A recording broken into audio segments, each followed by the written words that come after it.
like to call to order the meeting for the Carson City Airport Authority, Wednesday, April 15th, and we're meeting at the Sierra Room of the Community Center. Can I have a roll call, please? Chairperson Williams. Present. Vice Chair Hutter. Present. Member Posek. Present. Member Shirk. Member Stotts. Member White. Present. A quorum is present. Did you get Phil? I got him. Member Stotts. Oh, okay. Please stand for the Pledge of Allegiance. I pledge allegiance to the flag of the United States of America and to the republic for which it stands, one nation, under God, indivisible, with liberty and justice for all.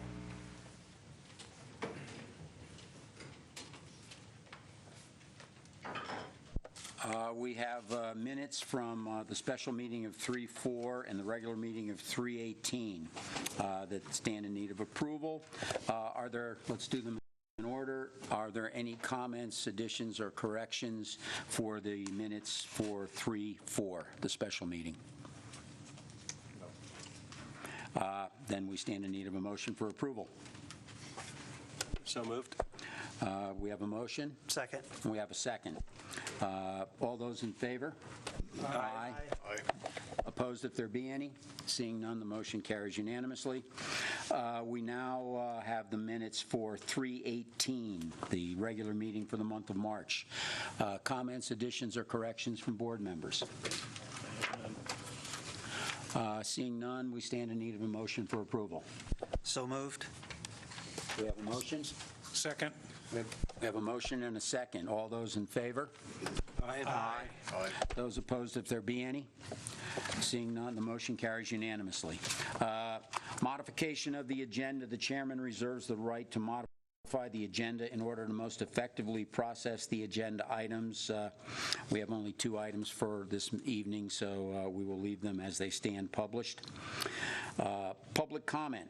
Members of the public who wish to address the Airport Authority may speak on agendized or non-agendized matters related to the airport. Comments are limited to 3 minutes per person or topic.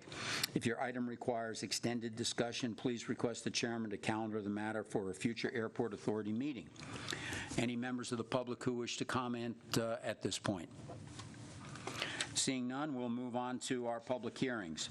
Item number 1, discussion and possible action regarding the request by Cecil Copel to lease a portion of lease parcel number 219B of the airport land for the construction of 3 hangars, and we're to determine proposed use and proceed with an appraisal and recovery of the cost of the appraisal.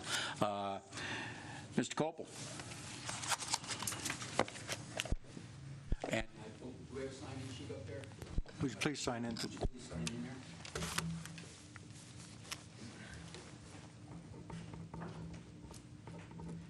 there?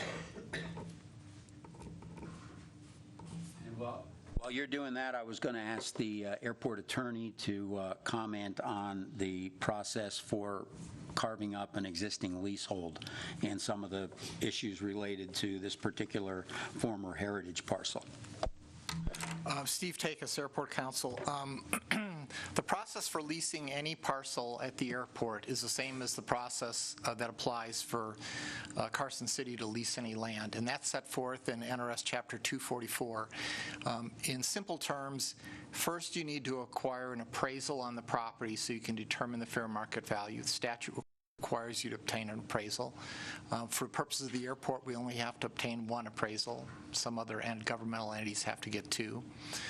And then once you have the appraisal, then you determine whether or not, then the next step, if you're intending to lease it out, is you adopt a resolution at a later meeting in which you set the minimum price, which can't be below the appraised value, and also set forth the terms of what you're offering it for. For example, if it's going to be for aircraft storage only, or whether it's going to be for some kind of other FBO use, you would designate that. And then you also set forth a date upon which sealed bids will be accepted by the authority, and then a date which the authority will open them. and award the lease, and that is done at a publicly noticed airport authority meeting. And so there's a bunch of steps that need to take place. And so the way the process has usually started is we get a letter or a request from somebody, and I understand that Mr. Kupal has made a request to the airport manager. We get a request from somebody that says they're interested in leasing a portion of the airport. Then the airport authority decides, do we want to go ahead and put that out to lease right now? Do we think there's enough interest because one person's asked us, how serious are they? And then also determine which portion is to be leased.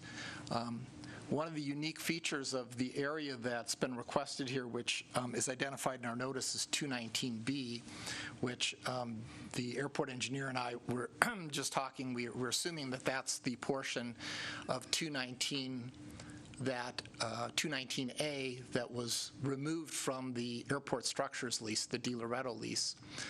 Originally, that entire parcel was called 219A that went all the way to the corner of taxiways Bravo and Charlie, and that was leased to an entity called Airport Structures, which was managed and operated by Mr. Perry De Loretto. He came to us a while back, and I guess it was about a year ago, maybe 2 years ago, and told us that he wanted out of the lease and that he didn't intend to pay for it, things like that.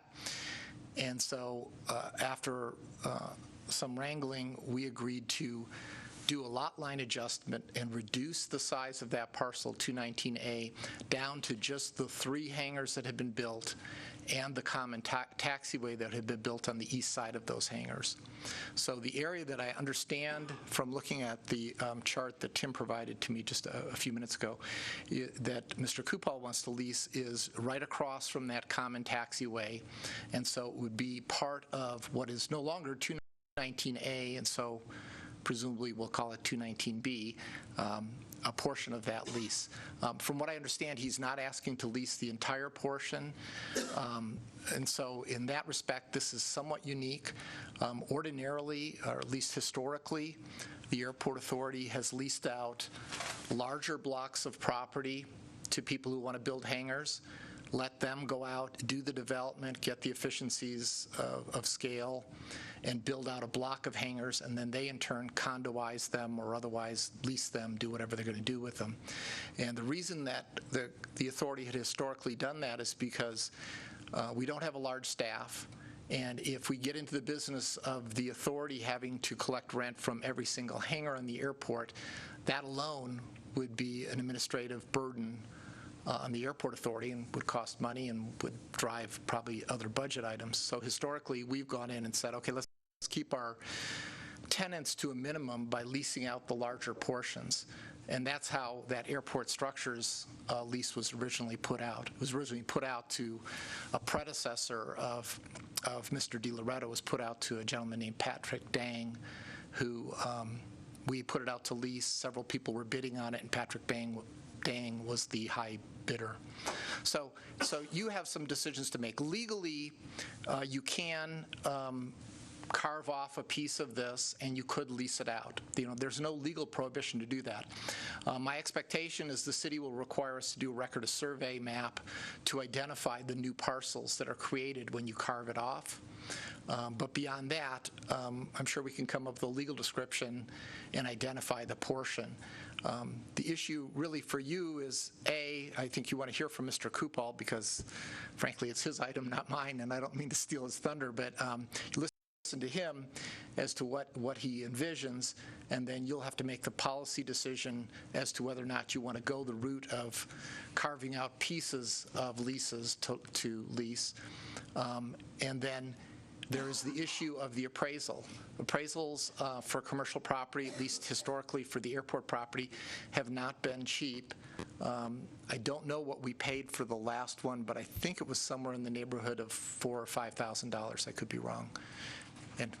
And so that's an expenditure. The last time we did it, we said, okay, we're going to do the appraisal, but the successful bidder needs to reimburse us for the appraisal costs. And oops, that was a mistake, because after the appraisal was done, we had no successful bidder. Nobody wanted to bid on it. Fortunately, that time around, Mr. Clemens did what I think was the noble and right thing to do, and he says, okay, look, I'll reimburse you anyway because you did it because I requested it. So this time, hopefully, we're a little smarter, and if there's going to be an appraisal cost that the airport authority is going to incur, hopefully we would make that a condition of putting it out to lease, that we be reimbursed. And so that's the legal and procedural process. Thank you, Steve.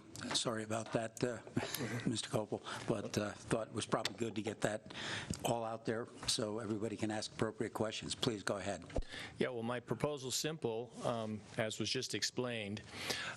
Just as there already exists the 4 hangars that are on that common taxiway just off of Charlie, I'm just proposing either to do 3 50 by 50s or 4 45 by 44s. Just across from those hangars. They would look almost exactly the same. They'd be the same color scheme. The only difference would be they wouldn't be a singular large building. They would be individual hangars a couple of feet apart. And I would take advantage of the infrastructure already there. And 3 of the hangars were already, they're going to be simply owned by the 3 of us who are partnering to build.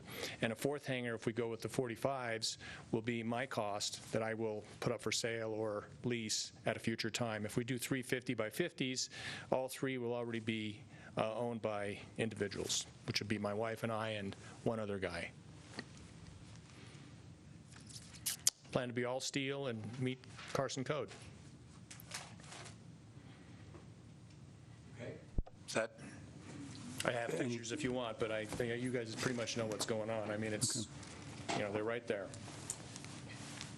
Would you like to see this? That's the photograph we have here. You already have it? Okay. Well, we've got, I stole someone's. Yeah, basically, it's the same idea. Well, this one shows the 350s right across from the existing hangars.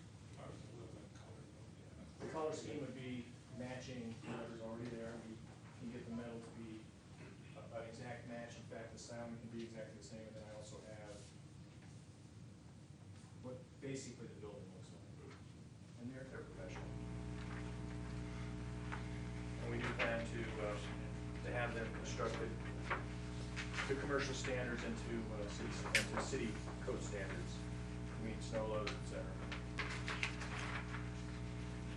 And we do intend to take advantage of the infrastructure that's already there, namely to put bathrooms and sinks and all that, not apartments, not meant to be a living structure, strictly for aircraft use. So. Anything further? That's it. Questions from board members? Yeah, I have one. You say 3 different people, but is it going to be one management company that's going to handle all 3 of them? Well, all 3 of us live in Montreux, California. We're neighbors. We're all 3 pilots. We all know each other. My wife and I, obviously, you know, we're together, but it is an LLC, and we would be building these under an LLC, under the name of an LLC. So it would be done, you know, in that way. The other party's name is Hal Kraft. He lives in California presently, and he has a house in Montreux. And because we could do 3 together, we can actually get a deal on all 3 or 4 buildings. We can get a 30% discount by doing it this way. That's the reason why we thought to do it that way. And we figured the cheaper the square foot we can make it, the better it is for everybody.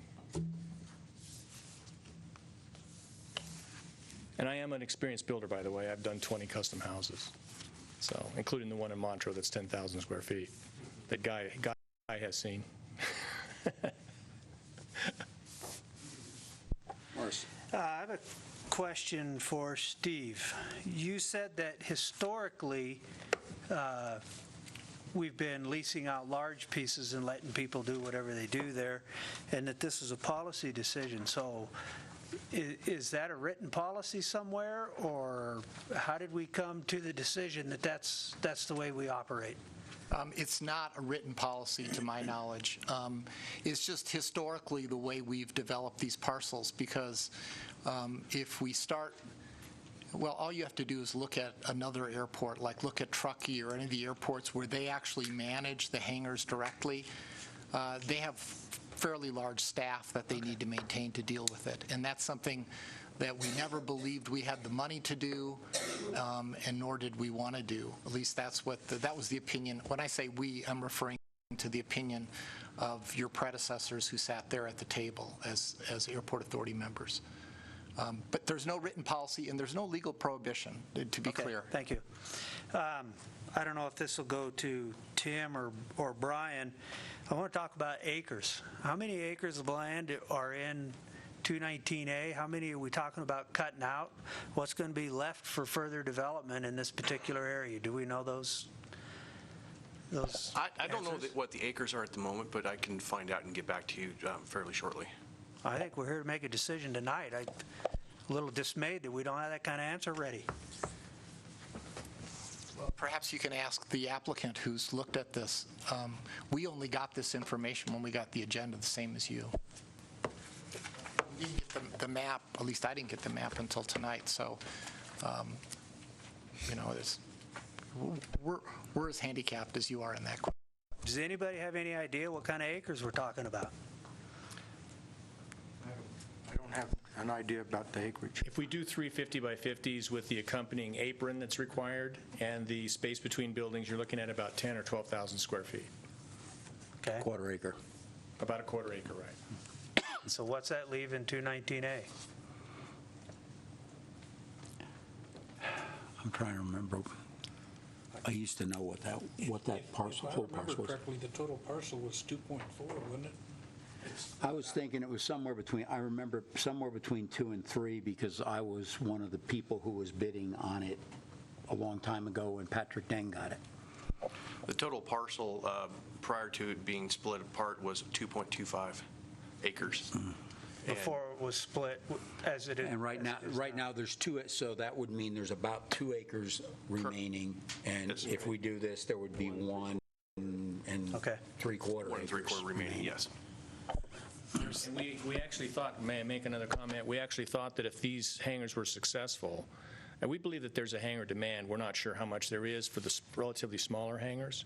And if it is successful, we have the wherewithal to come back and possibly lease the rest and do more. That's a possibility. I'm not saying we're committed to that right now. I don't want to make that kind of commitment. But for right now, we're absolutely committed to doing this project. And if these are successful and there's an interest in what we're doing, and we think that there is, then we don't have a problem with continuing on, just so you know. Carl. Yep. Carl, then Phil. Just curious, in kind of thinking through your project design, what the driver was to approach it from the standpoint of 3 or 4 independent buildings without common walls versus an integrated building. Is that with an eye toward fire concerns with common wall, or? It is. That 50 by 50 single building is just under the fire sprinkler requirement, which adds a significant cost to the project. It's Carson standard. As it is, that standard is coming up everywhere. So that adds a significant cost to it. It's also a significant infrastructure problem to be able to have the water pressure and all the rest to service those water sprinklers, as you probably know. So the buildings are just under that, and yet they'll be able to accommodate most aircraft, not the big boys, but up to probably a 42 or 43 foot wingspan. So we figure that's a pretty good trade-off. Also, the space between buildings allows a little, let's put it this way, what we're looking at in terms of a steel kit cost versus on-site structure where you're doing a lot of milling and having to build like the other buildings are, the cost difference is significant. So we think we can come in significantly below what everyone assumes is about $100 a foot. We think we can come in significantly below that, and if we can do that, then that opens up the door to being able to build a lot more of these. But the quality is going to definitely be there. They'll be all steel and I-beam construction. Great. And the other question that I had was, that makes sense as to, I knew there was a reason for making them independent like that. Right. Is the space between the hangar buildings, it looks like, roughly speaking, about 10 feet? That's if we do the 50 by 50s, it'll be about 10 feet between. If we end up doing 4 45s, it'll be a little less than that. It'll probably be about 3 feet. Mm-hmm. So it isn't designed to be a parking space or a car width necessarily? No, strictly just a spacing between the buildings. And on this map I have, it shows 40 by 50 for the hangar spots without the apron? Yeah, I think that's an old number. Right now we're looking at 3 50 bys or 4 45 bys. Gotcha. Okay. Well, it's great to see that you've got some analysis that shows that there's demand. Yeah. This is encouraging because I think one of the things that a lot of us would raise our eyebrows and say is, we haven't seen it. But like anything, it's what exactly are you selling? It's not a hangar's a hangar's a hangar. It's is it the right product and is it the right price? Exactly. Price is a big issue, as you know, with these kinds of buildings. Right. Great.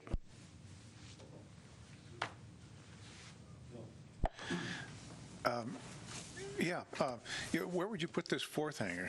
What I see here are 3 hangars lined up. Would you put the fourth one to the... They would be smaller. So the 445s would be smaller than the 350s. You're looking at that picture. It looks like is a picture that's really showing 350s, and it has 12 feet between each of those hangars. What we would do is squeeze them closer together to make 445s.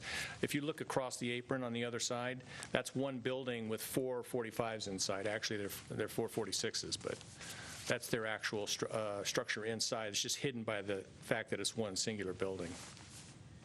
Okay, and this might seem like a silly question, but do you and your partners intend to have airplanes in all of these hangars? Well, I own 2 aircraft, and the third person is just finishing his training, and he's wealthy enough to buy an aircraft apparently right away since he put one on order. I think that's pretty gutsy. But they all fit inside those structures. So whether they be 45 buildings or 50 buildings, the aircraft that we own will fit inside those buildings. I'm just curious, what kind of aircraft do you expect to have in there? Well, the two that we own. Actually, I might even buy a third, but we have a Flight Design, which is a German aircraft. It's a light sport aircraft. It's been on the field already at Carson. We actually were renting there for some time in the Jet Center. And then we have another hangar now down in North Las Vegas, so we have the plane down there right now. We want to bring it up, but we're sort of waiting. The other one is actually being constructed right now. It's a Lancer ES pressurized, and it'll have, again, a wingspan that'll easily fit within any of these hangar designs.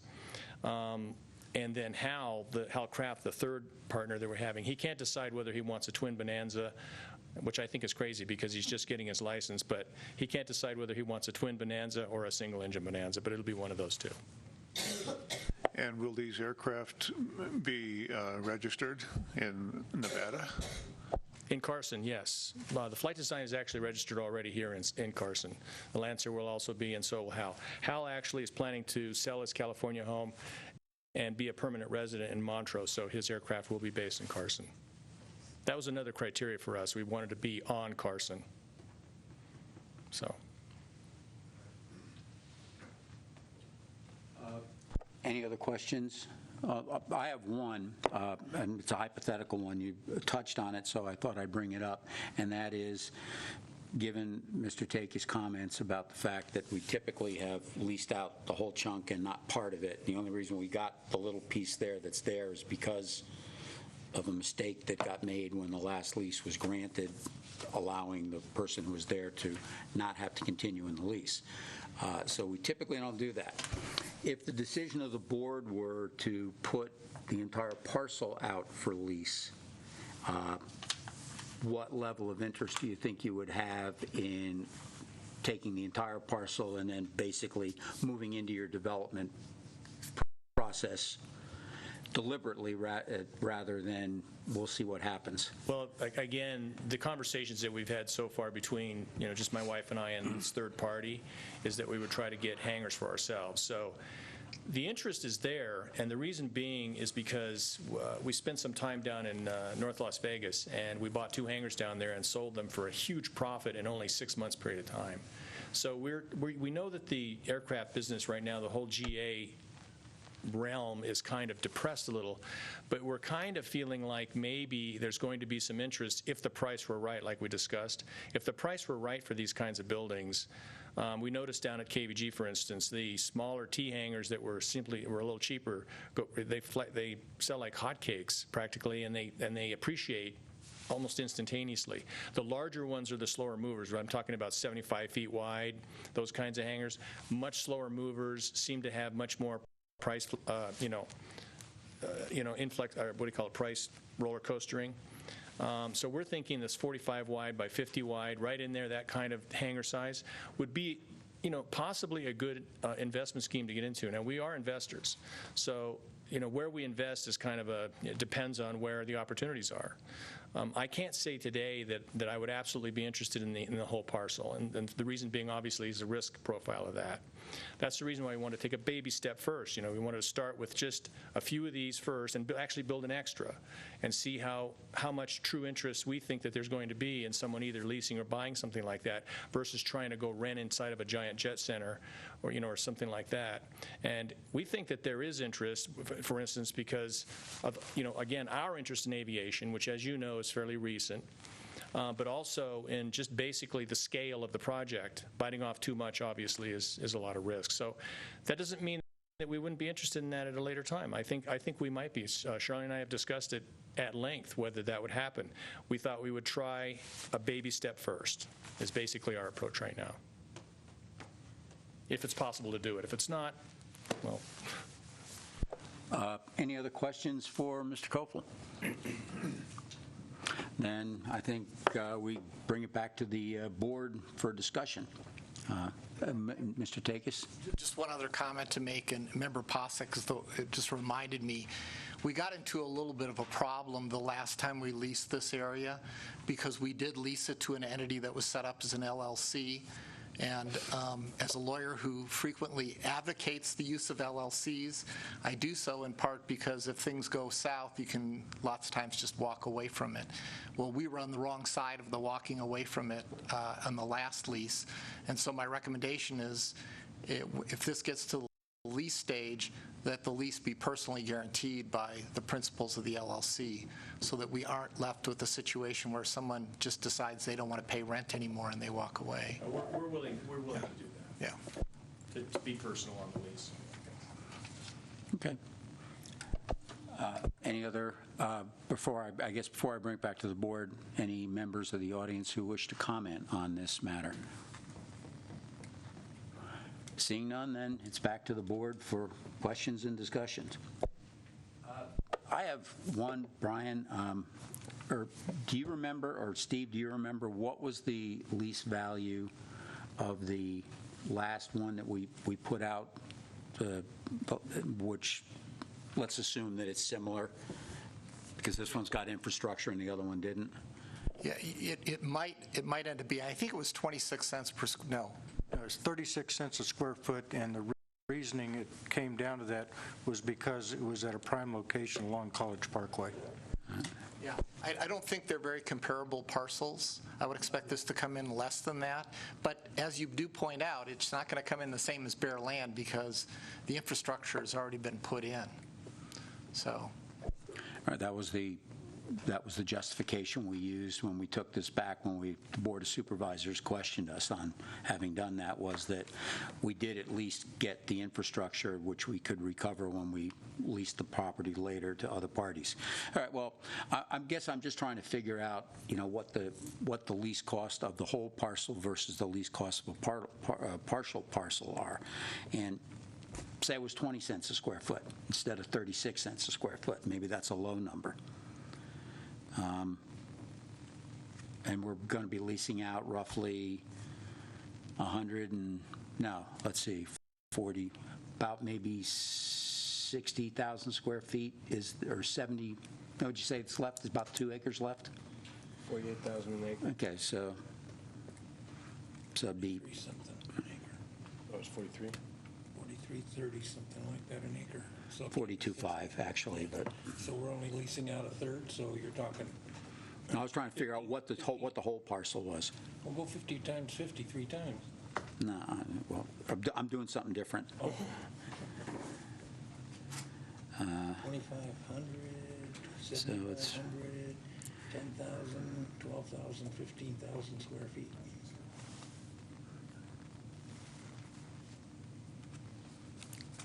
So the lease on the entire parcel is $17,000 a year if you leased out the whole thing, roughly.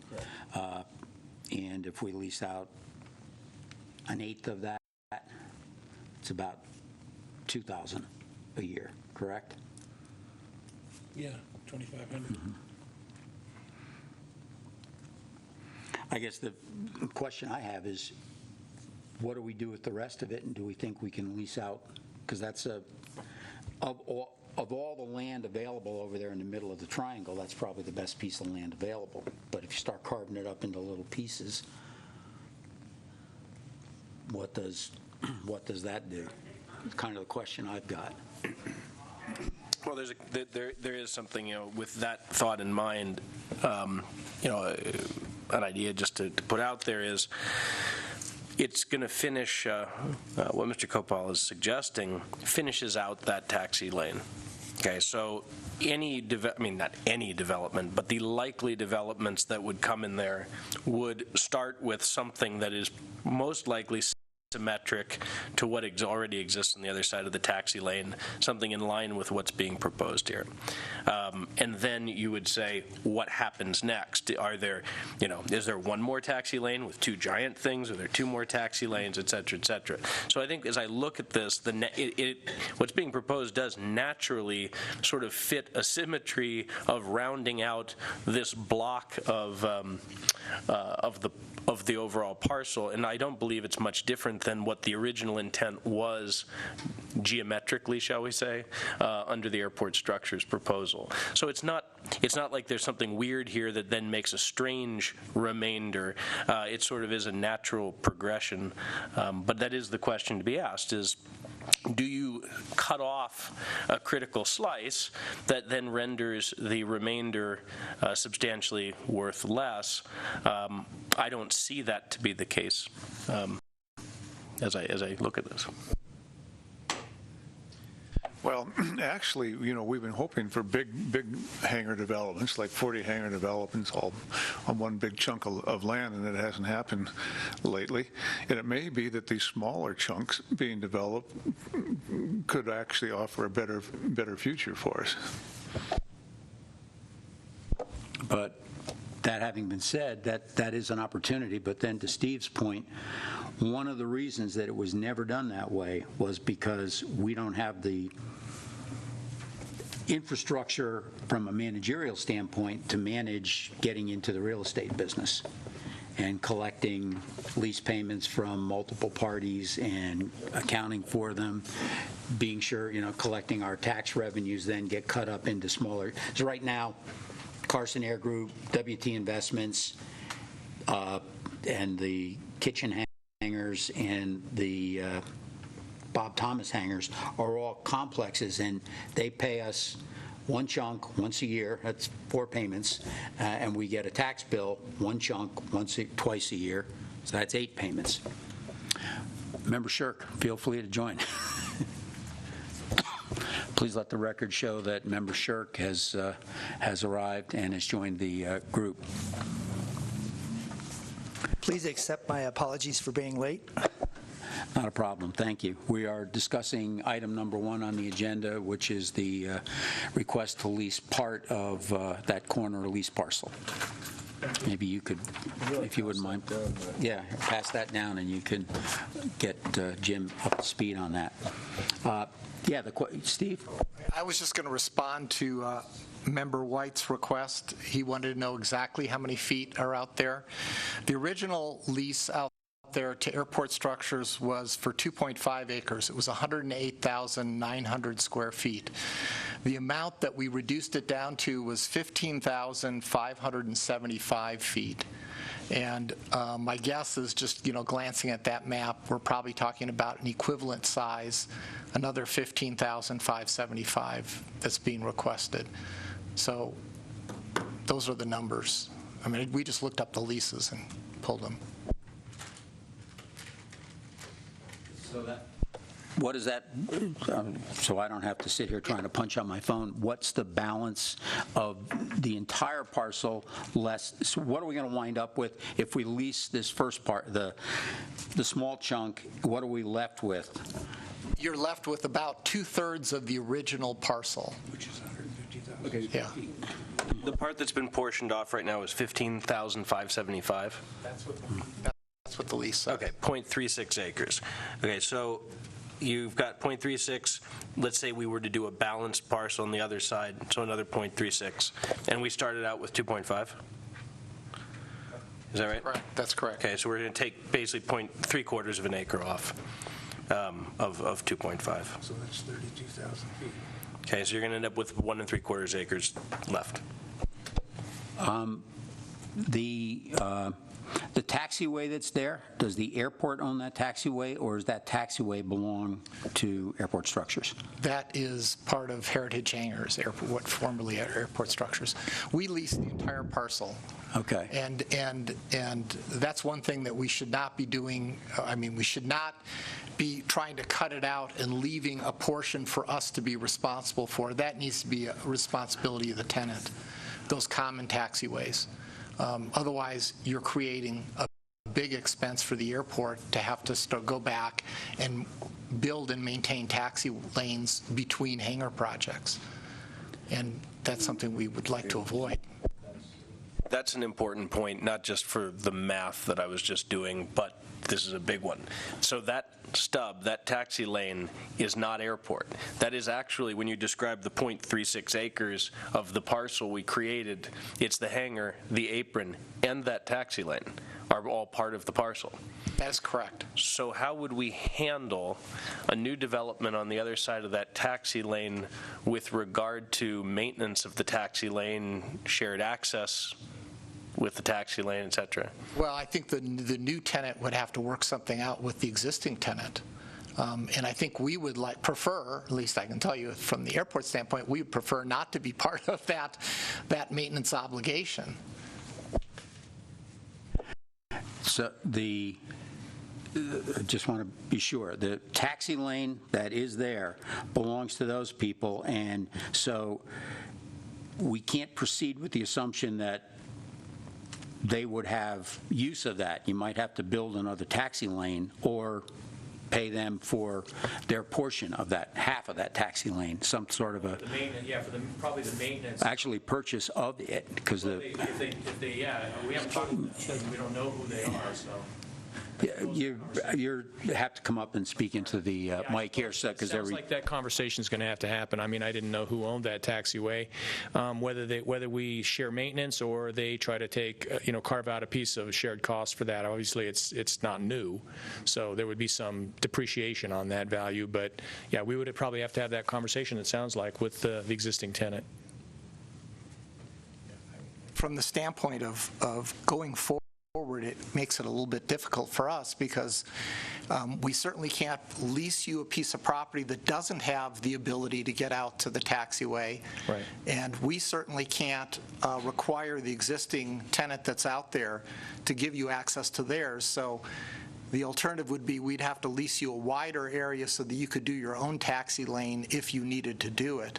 And I think we would prefer that you talk to the existing guys like you would. Well, we're looking for the efficiency also for the airport, and we don't think it's reasonable to make an entirely new taxiway simply because two tenants can't get along. So, we'll have that conversation with the existing tenant. I'm sure we can work something out. I'm sure that as long as, we plan to build a wider apron in order to not get in each other's way. I think it shows on that picture, the engineer for the airport drew a wider apron there, and we were actually planning to do concrete, so we'd actually make it a harder surface than what they've already got in the existing. We also noticed that they've drainage nicely down the middle. It doesn't look like it from the air, but when you get down on that taxiway, they've made a nice drainage 2/3 of the way over, as if to anticipate another set of hangars on the other side, it looks like, to us anyway. So, in fact, your intuition's correct because they actually built all of that before they reduced the lease size down. So the original tenant built all of that with the expectation he was going to be next building a row of hangars right where you want to build. And then 2 more rows after. Yeah, and then the demand didn't materialize. And I think, again, if our interest peaks and we end up being successful with this, we would be doing exactly that. We would look to make the exact kind of, taxiway entrance the same way that it's already being done. It looks like a decent design. It looks like it's a good use of the land. So. The only other thing I just want to remind you is the only thing you could really do tonight is authorize the appraisal, because that's the first step. But, if you want to go forward with this, that would be the first step to do. And, of course, the other issue to address is ultimately who's going to pay for the appraisal. And Tim maybe can tell us what the last one cost, too, because I don't know what it is.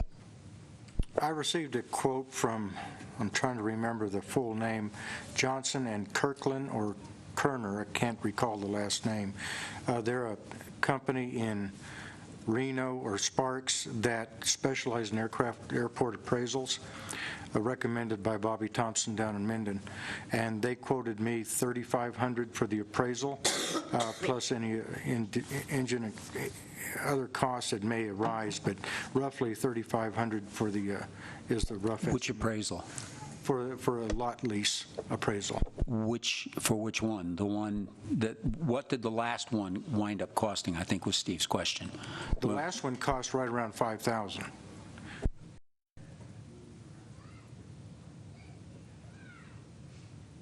And you're saying that you think $3,500 plus additional, plus costs and expenses is, so we're somewhere between 4 and 5? Possibly, yes. Yeah. Carl. The other thing we have to do here when we talk about other expenses, we have to define and design Lot 219 or Parcel 219B. So there is a little bit of survey work to do as well. I mean, we have to, if we want to continue the discussion and even direct the appraiser to say, what am I appraising? You have to say it is exactly this many square feet and it is bounded by this lot line. And so I guess, would that be defined, Brian, by Mr. Copal's proposal and then taking standard Carson code setbacks, saying, okay, if we want to build a 50 by 50 hangar, look at the east edge of that and then set back, what is it, 15 feet or 10 feet, or, I mean, how would we define the easternmost line of the 219 Bravo parcel? Well, it would be based upon the aircraft using the taxiway and what their safety areas are. That gives us our minimum dimensions from face of hangar to face of hangar. His proposed hangar size, 45, 50, depending on what he wants, and any additional land on the back side of that would be his defining spot. In the exhibit I provided earlier, it had 80 feet face-to-face, and that is a buffer of 1 foot for the minimum between the hangars. So if we were to go that distance, we would subtract out, obviously, the lease that is already existing, and then the additional apron, his hangar, and the additional space, we would define his line at that point. And I think that's thank you for that analysis. That gets us there, the face-to-face distance. I'm actually talking about on the east side, so behind the hangars. On the back side, how much buffer do we include there in the definition of the parcel? I do not believe there's any regulations as to how much we can have. It varies on all of our leases currently, and right now the Heritage Hangars leasehold is about like 1 foot off the western side of that particular building. So there's no, 5, 10, 15 setback from the edge of the lease. It can be technically, I believe, on the edge of the building itself. Well, I know that because of when we built ours. It is permitted to build lot line to lot line for the metal, storage buildings, hangars. There doesn't have to be any space between them. You can butt them up against each other, but then they become common walls. But there doesn't need to be a setback on the back of the lease unless the respective party wants the lease on the back of the building to be big. They want more room on the back. It's a little bit different, though. I mean, when we leased the parcels when we leased the parcels out originally on the airport, we didn't put the parcels right next to each other. We left some space between the parcels. And then the people who came in and built their hangars on those parcels were allowed to build lot line to lot line. So they had to figure out, and most of them did very efficiently, figured out, okay, how do we put the maximum amount of hangars and minimize the amount of internal taxi lanes that we have to build so that we can maximize our investment. So here, we're actually talking about a different leasehold owner. At the edge of the leasehold, we may end up with some wasted space unless we reserve at least some kind of margin for a setback behind it. Even though we're not legally required to, I'm thinking that if we've got different tenants here, that makes it a little bit different. Just pick something, I just bring it up not to say what the number is, but just to stimulate that conversation around, what might you want it to be, because someone's going to actually have to define, here's what we're asking to appraise, here's what we're asking the airport exactly to lease to us.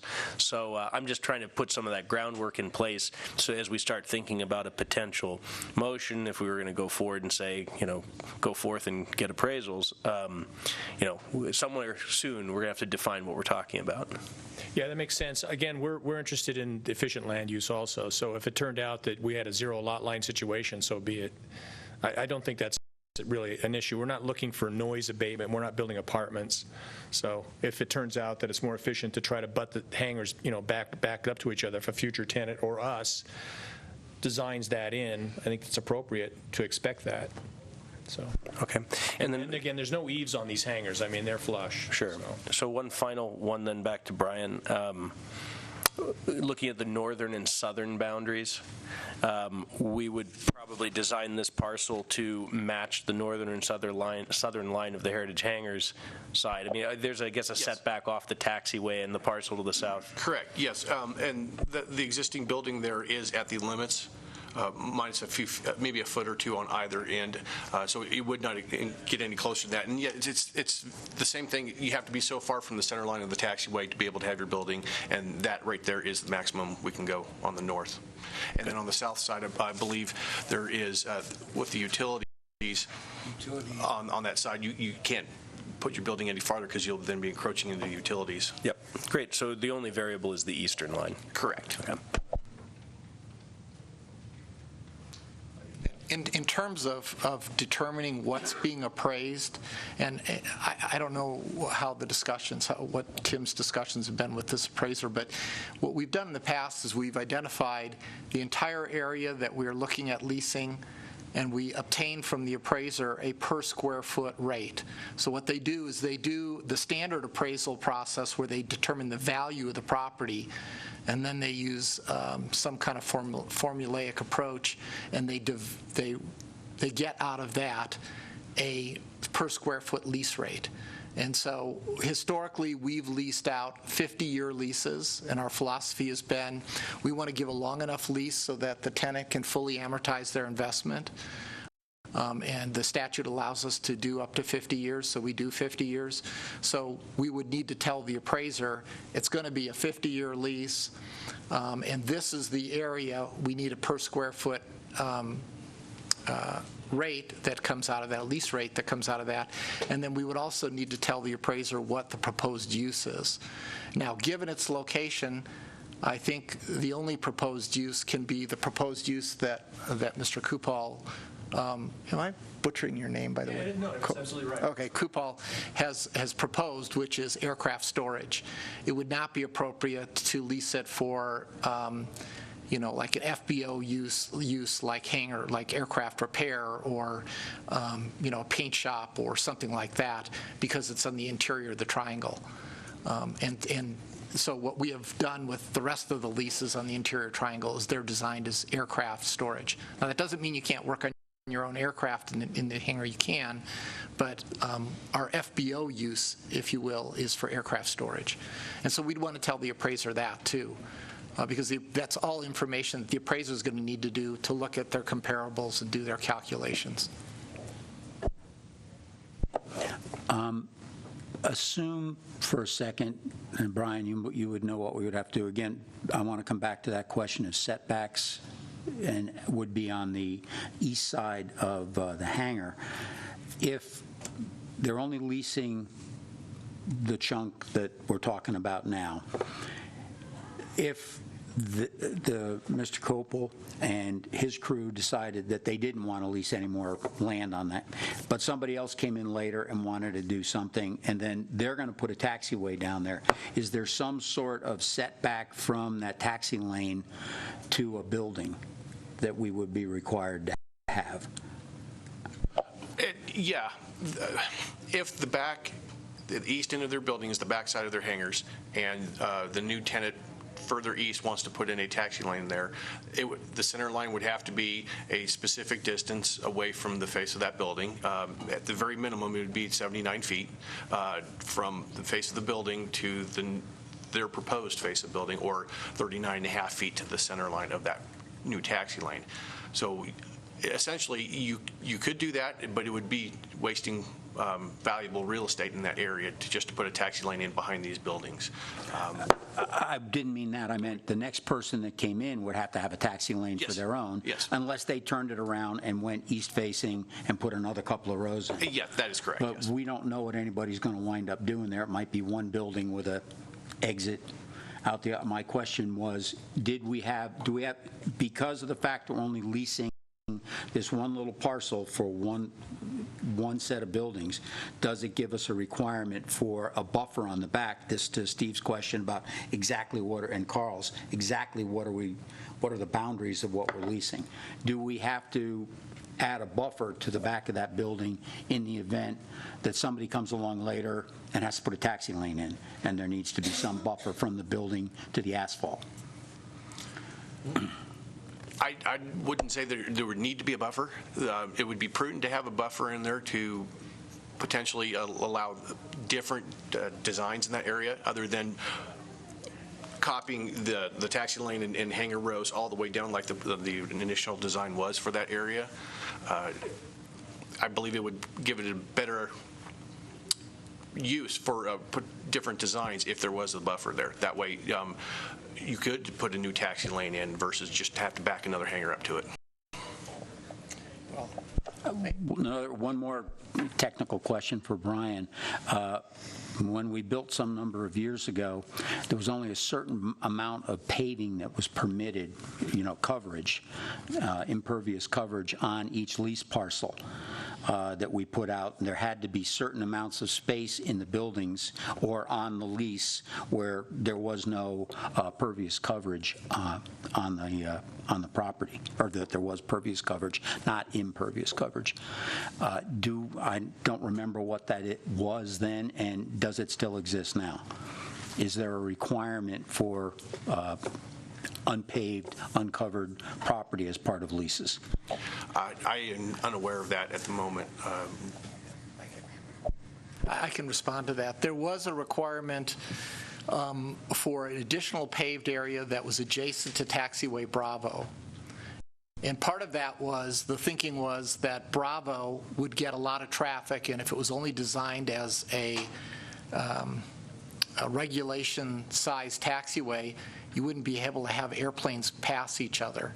And we saw that as a real traffic, kind of airplane traffic issue back when we were developing that portion of the airport. As a result, we required the two big leaseholds that are adjacent to Taxiway Bravo to pave a certain area, to step back from a certain area and pave. Well, actually, I think we didn't lease them the land that we required them to pave from their parcel to Taxiway Bravo. And so I don't see that issue here.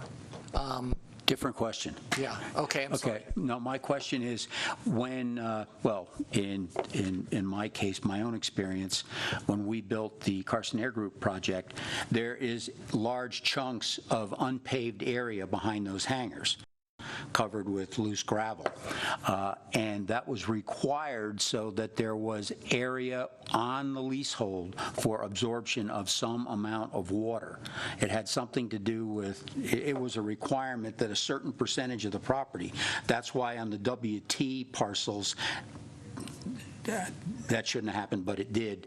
Their unpaved area wound up on the north end of the leasehold.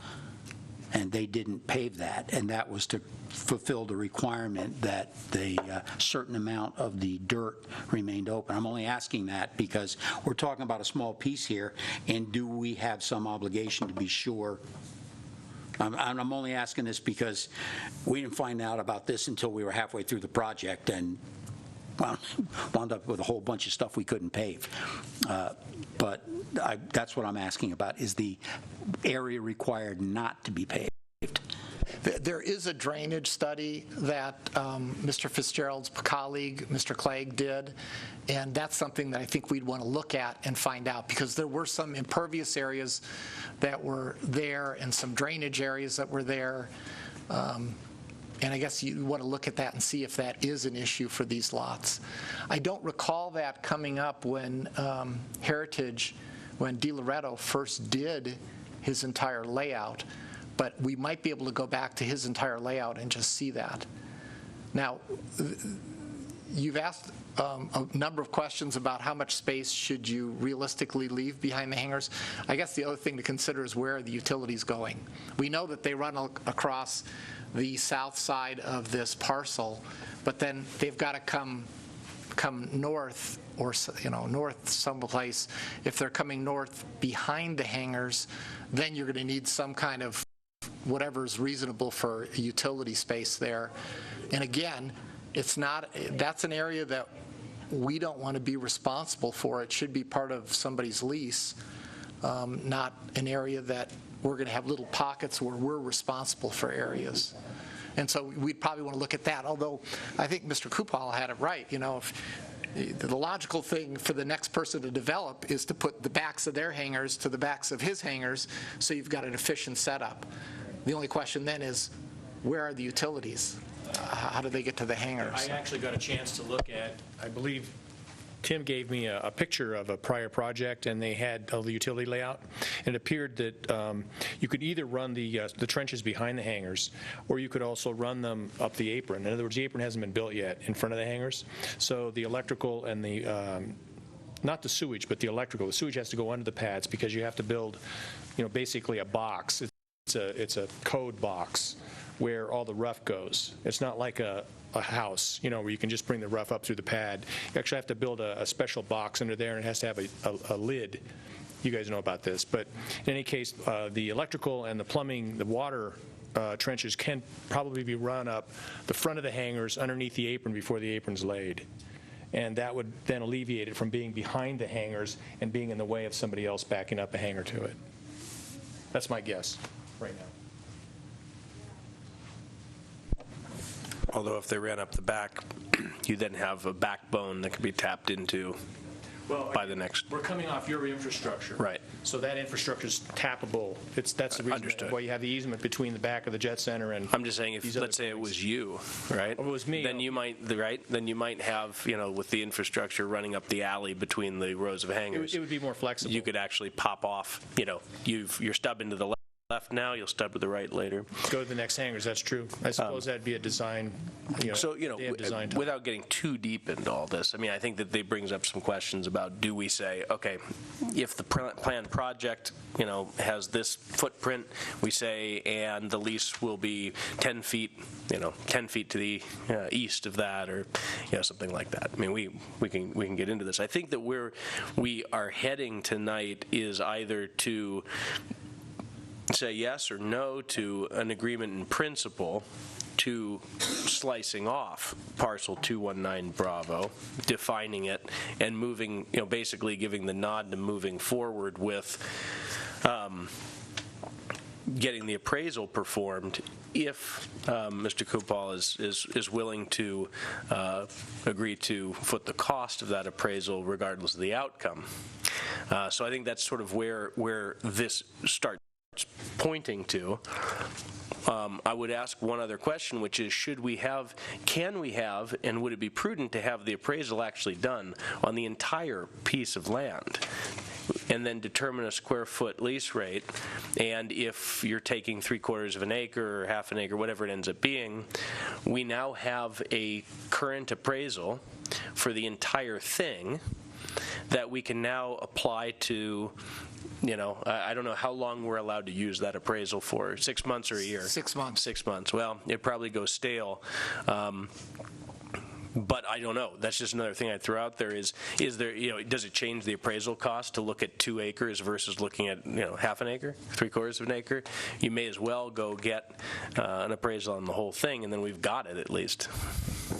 The appraisal that I actually asked for was for the whole parcel. Interesting. I mean, we're obviously willing to, to pay for the appraisal. If it's for the whole thing, I'm not sure how fair that is unless we use the whole thing, but in any case, I won't argue that point. I would say that we shouldn't, that we wouldn't want the appraisal done until I've had a chance to talk to the other tenant, obviously, in regard to the shared taxiway. In that light, then, I think that was going to be one of my questions. Did it make sense to go forward with an appraisal when we don't know that there's an agreement for a taxiway? Because if there isn't, then the taxiway's got to go on the other side, and so that's a whole other kettle of fish. Does it make sense to ask that this item come back next month with the answers to those questions and some better answers to questions on the appraisal cost, either in part or in whole, and the question regarding how much impervious coverage is required for drainage per that last set of drainage plans? There is drainage around all these parcels, and a lot of it's airport. That chunk of 12-foot wide strip between the Jet Ranch and Carson Air Group is impervious coverage, and that was what was used to qualify some of the Jet Ranch's requirement, plus that dirt behind theirs, because I know there is something about that. Yeah, and I think there was also a fire department requirement for vehicles to be able to get around or something. It wasn't enough that fire trucks could get up the taxi lanes. They had to have some path to actually turn around, because I guess they don't like backing up the long fire trucks or something. Or maybe there's probably a code or section that says you can't do that. But those are things that I think we would want to find out, and those are things, if I were Mr. Kupel, I'd sure want to know that. What I'm getting into before I commit to pay for a $4,000 appraisal. But that's his call. I don't want to speak for him. We have gone down to the town to find out what the various codes are and the various fire requirements, so we do have a good handle on that. But again, the question that came up today, which I wasn't aware of, was who owned that taxiway between buildings, and since the airport doesn't own it, I have to have a conversation with that tenant before obviously committing to a financial outlay. If I can't use that taxiway and we end up with a wholly different design, then obviously the project changes quite a bit. So then, would you like us to agendize this for next month's meeting when you've had a chance to talk to those folks and we get the rest of those questions that could impact on how much ground you have to lease? That sounds like a good idea. I mean, there's enough unknown in this, I think, that would be prudent, and we're happy to come back next month. And we could also find out about the drainage issue and nail down the utilities and figure out how we're going to do it. And I'll have another conversation with my wife about the rest of the parcel. Good. All right, then. Anybody else? Well, I would say, with all due respect, before Mr. Kupal and his partners go off doing all this investigation, I think it's important to walk away from here, at least with an agreement in principle, that we would be willing to consider a lease of this piece of land. Because if this group is of the opinion that we're not interested in splitting a piece of this off, then we can save everybody a lot of time. So I think that it's appropriate that we at least go so far as to make it clear whether it's worth everyone's while to continue that investigation or not. I could go a little further and say, if we were to, we could leave it at a point of saying, if we agreed to this, that an appraisal at your choice, Mr. Kupal, you could go forward if you were willing to bear the cost of that. I would hate to hold things up a month just for the sake of that being when the next meeting is. It might take a month for you to answer all those questions. In any case, I think at the very least we should at least think about and answer the question of, are we interested in splitting a piece of land off that's about a third of an acre for this project? Let me ask one. Well, just are we agendized to do that tonight? I just looked at the language. I think you're adequately agendized to make that decision tonight. Okay. Jim? If we make the motion to move forward with the appraisal, could we do that and then just have this gentleman give us the money? If all parties agree in your discussion with him, we don't have to wait for another meeting. If all parties agree, then you get a check and you give us that check, and then we're on track? Do we need to have him, do we have to wait another, like, is that another month to do it? I mean, if he agrees to it, he gives us the check, we call the phone, order the appraisal. Okay, so you would want a payment in advance, and again, my response to that is that I'm not ready because I haven't had a chance to talk to the other tenant yet. Actually, after you talk to the tenant. Yes, after I talk to the tenant, I can pay for the, That's what I can say. start the appraisal that second. As soon You as I talk get to a- him, he says, yes. or they say yes, you write the check, we've Boom. already approved it, Well- we make the phone call next day. Absolutely. That can happen. okay, then, so we have two questions to answer. One, are we of a mind to say we're going to modify the way in which we've been operating and decide that we are going to take existing leaseholds or lease parcels and subdivide them with the intent of having more smaller tenants rather than larger tenants? Question number one. And question number two, if the answer to question one is yes, do we go forward with the appraisal under the terms that Jim just laid out? Does anybody think differently than that? Well, I think that we ought to look at having a smaller development, since we haven't had any big ones for a while. So, and I think we ought to go ahead with the appraisal. I was attempting to answer Carl's question of, as a policy, does the board want to do that? So that's sort of separate and apart from whether this particular parcel gets leased out. So it's like kind of a two-step process here. Do we decide that we are going to entertain smaller lease parcels now and in the future? That would go something like this. I make a motion to approve in principle the creation of parcel 219 Bravo of approximately 1/3 of an acre to fit the footprint of Mr. Kupal and his partners' planned hangar development for 3 or 4 hangars. I'll second the motion.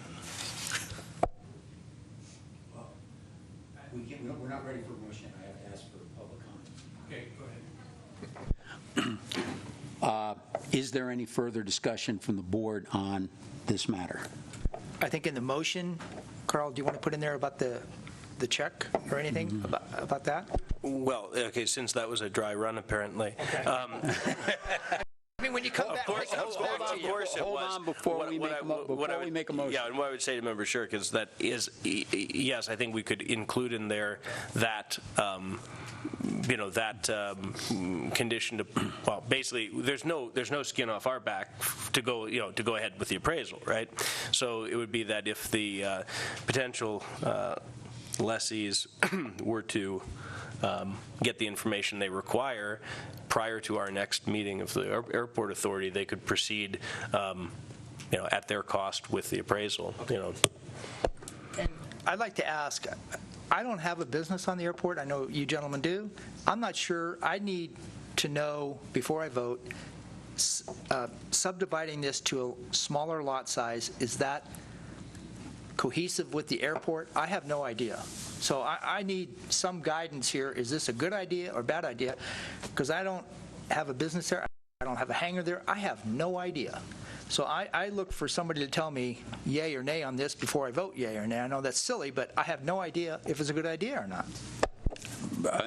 I'll attempt to thumb that up. One of the questions that we kind of went roundabout before in the first part of the discussion that you weren't able to get into, was the issue that the airport had always decided on larger lease parcels because it reduced the number of tenants, number of rent checks, because we don't have staff to manage a lot of property. So the whole idea was property management versus no property management or limited property management. So that was kind of the question. It's not that these aren't really businesses. These are storage-only hangars, and the business for the airport is taxes on the aircraft that are in them and taxes on the building and leased income. The question was, do we want to get into smaller leaseholds and, a lot more of them rather than larger leaseholds where we have one tenant for a lot of land? That was kind of the question. And so from a business perspective, it's really decision of the authority. Do you want to get into this? Because it means more work. And that's, do we want to increase staff and do whatever we need to do? If that becomes, and who knows, maybe this will be the only time this happens, and maybe Mr. Cooper will decide that this is such a wonderful idea, and there's so many people who want hangars that he's going to build 1,000 hangars and take the entire Central Triangle. Maybe that'll happen, and maybe there really is an Easter bunny, but I guess I shouldn't have said that. Some kids could be watching, but anyway, that's the question on that one. So before we get into making motions, again, procedurally, do any members of the public wish to comment on this matter before the board takes it to a motion or action? Seeing none. Okay, back to the board for any further discussion. Yeah. Steve has one. I believe that what we're doing tonight, if this is approved, is going to show other entrepreneurs, like Mr. Kupal, that we're willing to work with them to add smaller portions, and they maybe a bunch of people jump up and go after this, not realizing they don't have to buy the whole parcel. Morris. Yeah, we pretty much talked about quite a few things tonight, but I think it boils down to 4 critical questions that need to be answered before there's an appraisal. And that is, what is the drainage code, as Guy brought up, where the lot line's going to be, where the utility's going to go, and can you get an easement for the current taxiway? I mean, until we get an affirmative, solid answer on those 4, I don't know how we go forward with an easement or getting an appraisal. Carl. While I don't disagree with what Member White is saying, I think those 4 items are, to be fair, Mr. Kupal's problem. Whether he can or cannot build his project as desired, given local codes regarding any number of things, is really his to figure out. In some way, I think it's kind of odd because I guess the answers to those questions might drive how much land he wishes to lease, plus or minus a little bit. So I do see the problem it poses in terms of saying exactly what are we defining this parcel as. Clearly, I think Mr. Kupal knows that he has to answer those questions, including also the one about easement and access to the taxiway, before going forward and ordering an appraisal. 1, because do I really want to do this? 2, what am I asking them to appraise? I would recommend, by the way, that if the cost is no different, to get an appraisal on the whole shooting match versus just this piece, it might be prudent to do it on the whole piece, the whole 2.25 acres. Then you can put the question of how much of it you might want to lease off till the next meeting.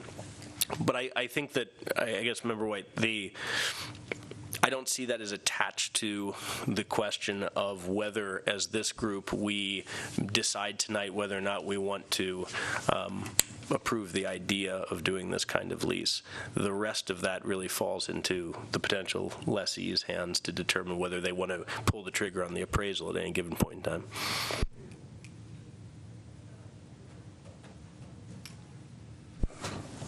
Anybody else?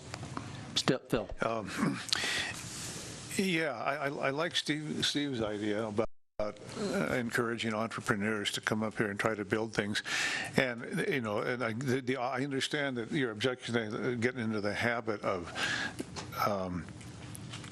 just leasing smaller parcels could lead to more work on the authorities' part, but mostly it'll lead to more work on Tim's half, because he's the one who's going to be trying to collect all the dough. But also, this is a small parcel to begin with. It's and he's taken a third of it.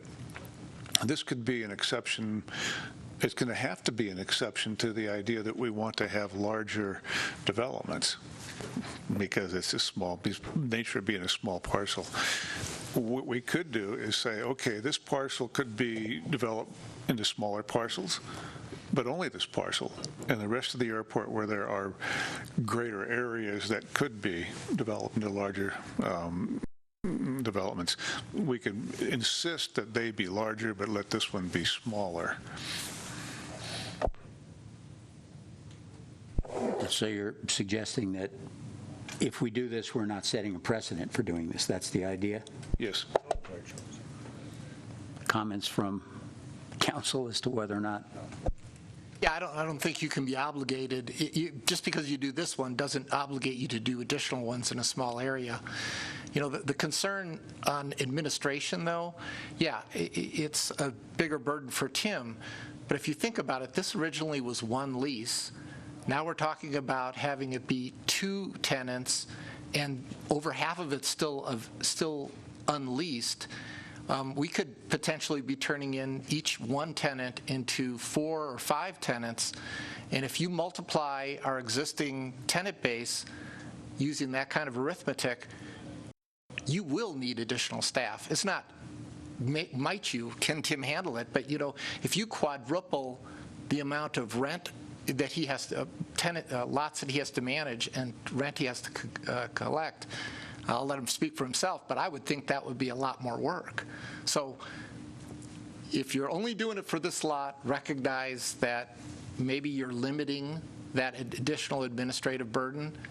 But if you're thinking that maybe you should adopt a policy to do the smaller ones, you got to look at the expense side of the equation. I would like to just ask a quick question. At some point, some of the older leases on the airport are going to revert back to ownership by the airport authority, Comstock, Kitchen, some of these others. At some point, those other leases are going to have to be managed by the airport, and then you're going to be looking at a management expense for that anyhow, unless you're able to sell those leases to somebody who wants to purchase them. But either way, you're going to have to be managed. So I don't see a... Comstock and Heritage upped their leases in 2003 to read up for 50 years. Okay. So that's, I mean, I think probably the youngest lease on the airport's probably 35 years. Okay, I'm not going to be here at that point, but, you know, we were able to re-sign with Shade Tree just recently, but what's going to happen down the road when one of those leases does expire, or somebody walks away from their lease? It's going to come back to the ownership of the airport, and it's going to have to be managed by the airport anyway. So this is not, in my opinion, this is not a big deal. So.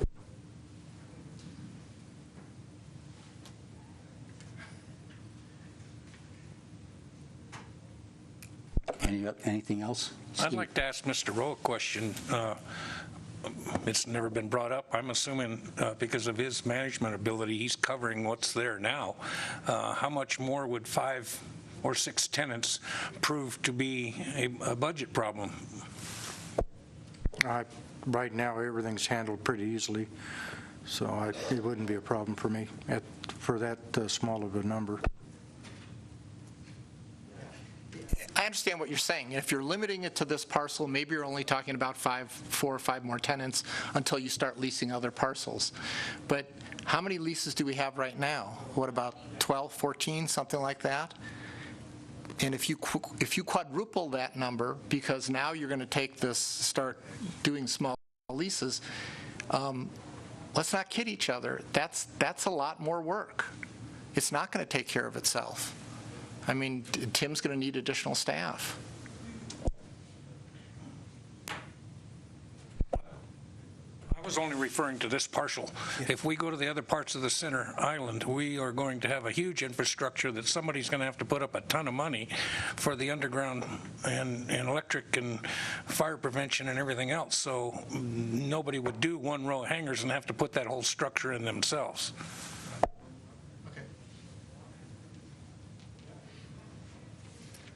Any other comments? Then we stand in need of a motion.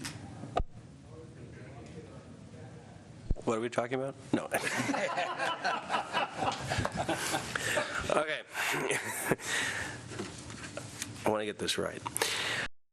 I move that we agree in principle to the creation of parcel 219 or Bravo of approximately a third of an acre, plus or minus, as finally determined by the needs of Mr. Kupal and his partner's project, and with that in mind, to recognize that Mr. Kupal could go forward with requesting an appraisal when he has his questions answered, provided that he's willing to foot the cost of that appraisal up front. We have a motion and a second. Is there any discussion or questions? I think maybe to Member Shirk's request for guidance, I would share this. The reason that I will in a minute be supporting this motion is that, yes, there are concerns about increased administrative burden, but it's important not to let the individual case predict the future of the world.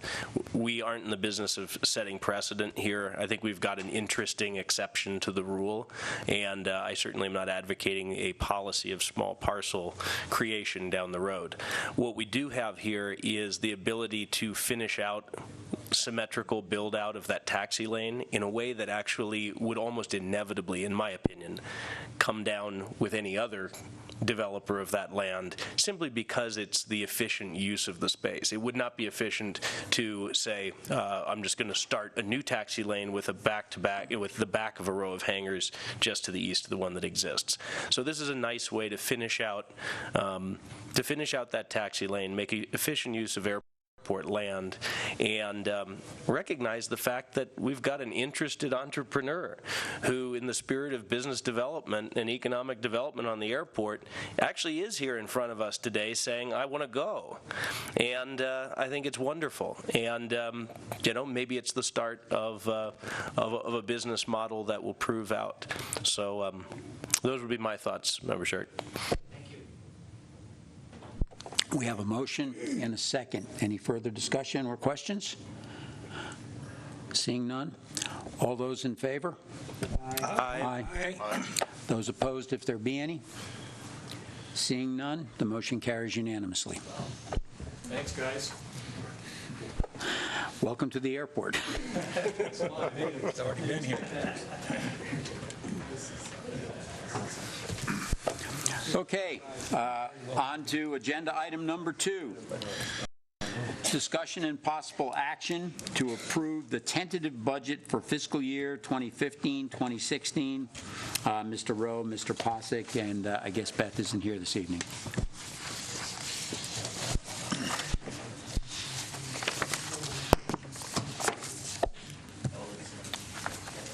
We have taken steps in order to change the names. We didn't do very much changing because I need to leave some of this guidance up to the authority. But regarding the renaming of the money market accounts and the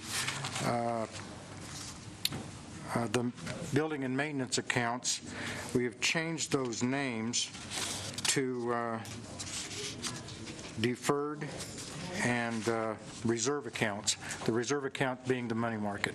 That's money we can dip into, and what we've done was rebalanced those accounts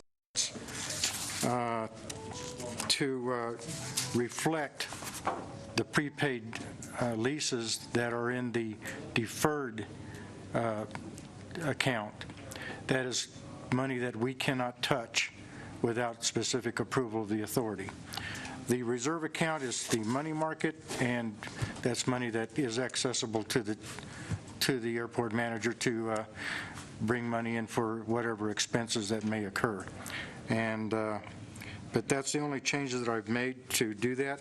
It is very easy to go to the bank and rename our money market and building accounts to whatever you choose. This is all on paper. I haven't done that with the bank yet. So if these are acceptable to you, I will call the bank and rename these accounts.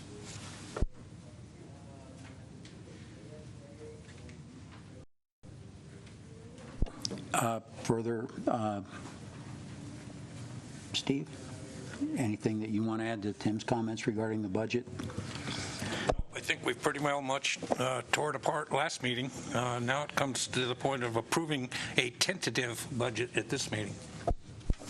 And I would point out, just wanted to make, this is tentative, and we still get to make changes in the special meeting, by the way, which comes on Thursday, the 20, whatever day that is, 21st, is it? Of May? Yes. Of May, yeah.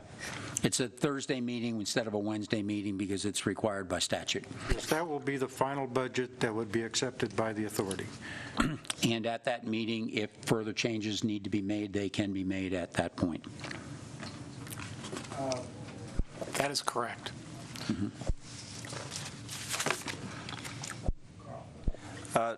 To Tim's first point or question with regard to the account naming, I want to make sure I have this straight.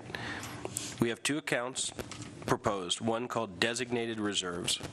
This is rock sales and basically cash that it's unrestricted. That's correct. I'm sorry. I didn't say designated reserves, but it is the designated reserve account, which is the money market. And then there's another one called deferred lease cash reserve in your email, and that is restricted funds. So those are cash balances that have not been earned yet, and money, as time goes on, monies from there can be released and then moved into the other account, let's say, as they are earned. That's correct. They become part of the budget as time goes by because they're drawn out of there. Beth does all that.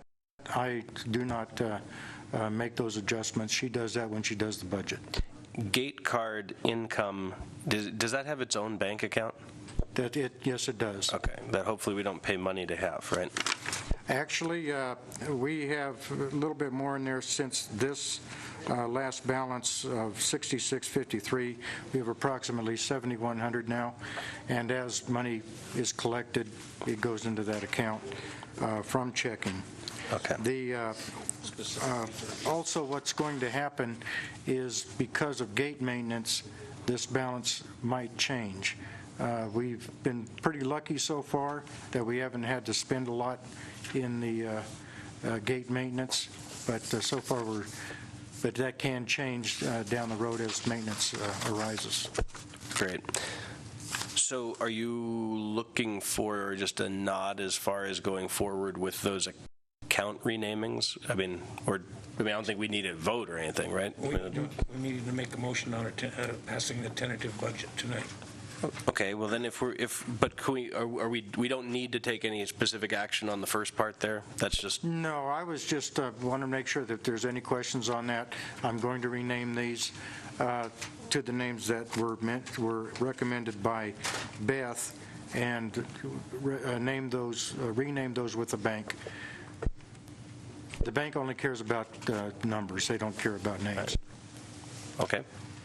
As long as at all times we know that the one that you're referring to as the, what was the one, designated what?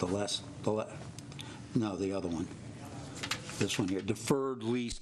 As long as everybody understands that's the money we can't touch, can't spend, even if it's in a bank account somewhere, we don't have any access to it. That's correct. So can we put a skull and crossbones next to the title? We might be able to put a smiley face. or... That's on the rock sales account. The skull and crossbones is on the one we can't touch. Yeah, like I said, that's the old building and maintenance account that we've renamed. This is only in the QuickBooks, but I talked to the bank and they can rename it anything we want. So with regard to the budget, I have a printout that came in the last couple of days that has little green boxes. Are those meant to highlight to us changes or updates that have been made since the last time we visited this? Yes, that's correct.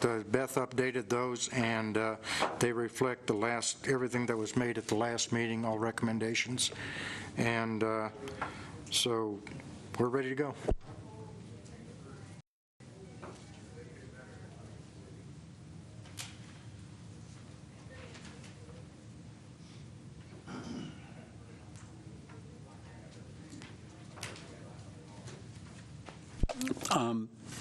I don't know where we put it in, but in the last meeting, I had requested that we have a plan for, call it catastrophic shortfalls. We made a decision last time to go forward with the infrastructural development for the water line, which was a completely unbudgeted item and pretty much takes us down to close to our required reserves. And I'd requested that we have some sort of a plan put in place. Have you made any progress on that as to what we would do to cover a substantial shortfall should something catastrophic occur? Well, at this point in time, the $25,000 used for the obstruction lights is not going to be spent. It doesn't look like we will be putting the obstruction lights up at all because of determination by the FAA received on Monday. And I will talk a little bit about that in my briefing. So the $25,000 that was marked for the expenditure this year on those obstruction lights will not be spent.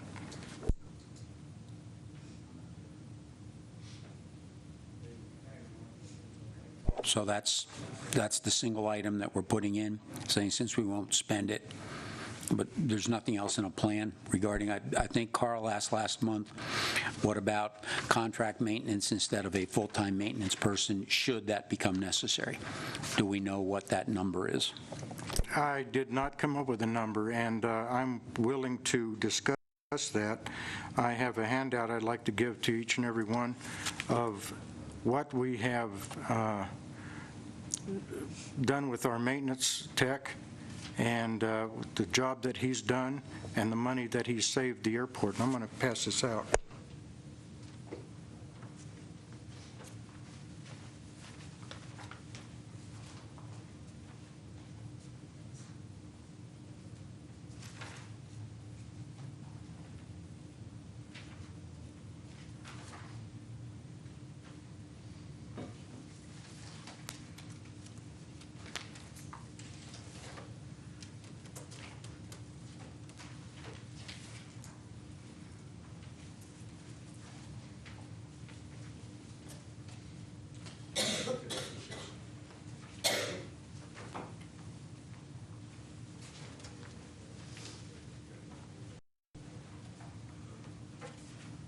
Now, I realize that there's been discussion about laying off or switching to part-time our maintenance tech, Gary, but I'd like to run down the list that you have copies of things that he's done here on the airport. He's renovated the terminal restrooms virtually at no cost. It only cost us the tile and the grout to install. He coordinated and prepped the terminal for painting with the trustees from the Sheriff's Department. He and I both painted the floors. He fenced in the storage yard using existing fence at no cost to the airport. He's upgraded 2 of the airport direction signs that were failing, and so he took it upon himself to upgrade those signs with new LED technology. He improved the Carson entry sign, the Carson Airport sign, by fabricating and painting metal backing, installing what he brought this stuff from home. at no cost to the terminal or to the airport. He's upgraded all the terminal lights on the interior, installed new tie-down chain sets after completion, saving the airport money as opposed to having Granite do it. He erected a drift fence out in front of, on the west side of the Carson Air Group to prevent tumbleweeds from blowing all over the Air Group's hangars. And he's also done crack repair on the perimeter road, just trying to keep it going. I'd say beautification of the parking lot landscaping and removal of disease and dying trees. Numbered the down spaces, tie-down spaces on the newly constructed main apron. He will do it to the north apron once it's completed. Now, general maintenance, we have developed a sheet of paper for airport inspections, and twice a week, Gary will, in fact, I will do it too when he's not here. We will go out and run the lights, check for FOD. This is twice a week. This takes 2 or 3 hours to accomplish. Gary has done gate and reader maintenance. He's learned a lot from Artistic coming in, where he has taken up the slack and does the gate repairs now himself. He just repaired gate 3 a couple days ago that we were having problems with. We are getting ready to do an audit on the gate system to make sure that the gate readers jive with our database, and we've been doing that about once a year. Of course, he does the continuing things like mowing, trimming along the runway, taxiways, and runway lights. This requires work to be done twice a year. We just continue. Snowplow operations, Gary and I both handle that, and we can spend from 5 to 7 or 8 hours plowing snow, depending on the snow load. Gary has worked very hard on dust abatement because of the areas around the airport that are prone to that. Inspecting and replacing some taxiway lights that we've had problems with. The engineers are involved in this because we have lights that are not lasting like they should, but we're storing them, keeping track of them, and trying to find out why they're going in off. He does all of the tractor maintenance that he's able to do. He maintains the truck, saving the airport quite a lot of money. He changes the tires that we can change, and the tractor is prone to getting flats because of the terrain that it's on. During the open house, he donates his time, picking up trash, cleaning up the ramp, and never expects anything. Gary has often brought his own tools to the airport. I picked up some basic hand tools and a tool chest a couple of years ago, but Gary still continues to bring his own tools to facilitate any maintenance that needs to be required. Now, on the third page, I brought up some pay scale comparisons that are paid at similar airports. We are the only airport in the area that has only 2 employees, myself and Gary, who is a maintenance. Most airports have 3 or 4. The Minden has Bobby Thompson, the manager, a maintenance supervisor, and 2 maintenance techs. Stead has 3 maintenance techs, I believe it was. And you can see from the scales, anyone with 4 years experience makes $28 an hour. Gary makes $18.90. So nobody's complaining. But I think it would be a mistake to ask Gary to go to even part-time because of the benefit that he's given to the airport. So I would like to recommend that we keep Gary and not lay him off or even go to part-time because he's such a valuable asset to the airport. I guess, Tim, maybe I'm not making myself clear. The question isn't whether or not Gary is good guy to have on the airport. The question is, and the way it was phrased the last time was, we've, a year ago, got an audit finding because our budget slipped below the required reserve amounts. And this year, we thought we were going to be fine, and we may still be, because we're not going to pay for the lights. Instead, we're going to pay for the water line. But we're still running right on the edge. And as I've mentioned, till no one wants to hear it anymore, I read from our last meeting with the FAA that they are talking about reduced amounts of grant money that would come for the required pavement maintenance that we have to do around here. So we could, at some point in the not-too-distant future, unless things get a whole lot better, which I think maybe they are, and I hope they will, we could be facing into a serious budgetary problem. And what I was asking for, and let me make sure I get it very clear so we know it, if one of these serious, not present, but potentially serious events were to occur, budgetary events, where we have an expense that's unfunded that we have to make, what are we going to do? When you try to make a plan to solve a problem in the midst of, a thunderstorm, things don't exactly go real well. So what happens beforehand? That's what I was asking for in terms of a plan. It wasn't about, I think the question was asked, okay, Gary is a single big line item budget. That's not that he's not worth the money, but if we had to stop something, we had to do something to free up a very big chunk of money very fast, what would we do? Not that we're going to do it, but what order would we do it? Women and children in the lifeboats first, male passengers second, captain last. I mean, what's the order in which we do things? That was the intent with which I was asking the question, not about what do we do about Gary or anything else. You can always look at the what ifs, and sometimes unforeseen things do happen. But I can't tell the future. I don't think any of us can. The only thing we can do is do the best with what we got and try to make whatever. If we need to make cuts, we'll make cuts.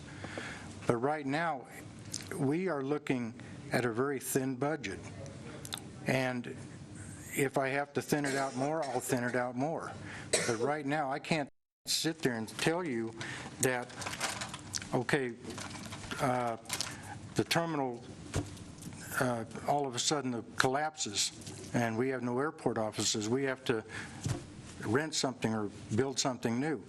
That's a big expense. Can we do it? Probably not. We'll make adjustments. We'll do what we have to do in order to make the budget work. If we have to come up with other expenses, then we'll work it out. But I can't tell the future. All I can do is do the job to the best of my ability and try to keep that within the budget. I've done a pretty good job of it. It hasn't been perfect, but we are within the budget for the rest of this year, and we probably will be in the budget for the rest of next year. What may have to happen, we do want to get the Northwest Apron completed and reconstructed, but it looks like, from my point of view right now, because of the last expense that was approved, we're probably going to have to do it in 2 phases, not just all at one time, just to stay within the budget. And if that's what we have to do, that's what we'll do. We'd like to do it all at one time, but it may not be able to happen that way.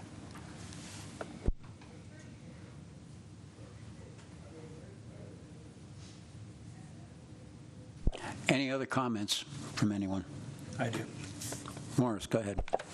Kind of to dovetail on what Guy just talked about, but from a different direction, while I agree that we really should have some sort of a contingency plan, a what if, what's our first mark we're going to try to go after if we do have an emergency.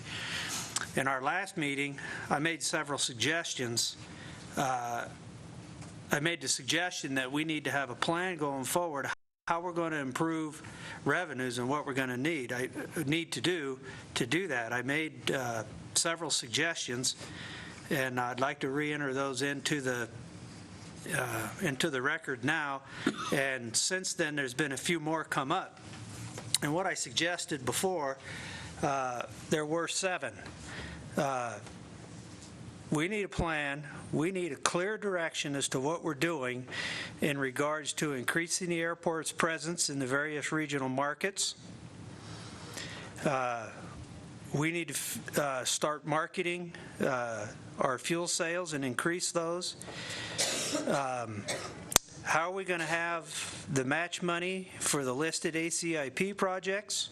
How are we going to execute the obstruction light project? And you just kind of went over that we're likely not to be.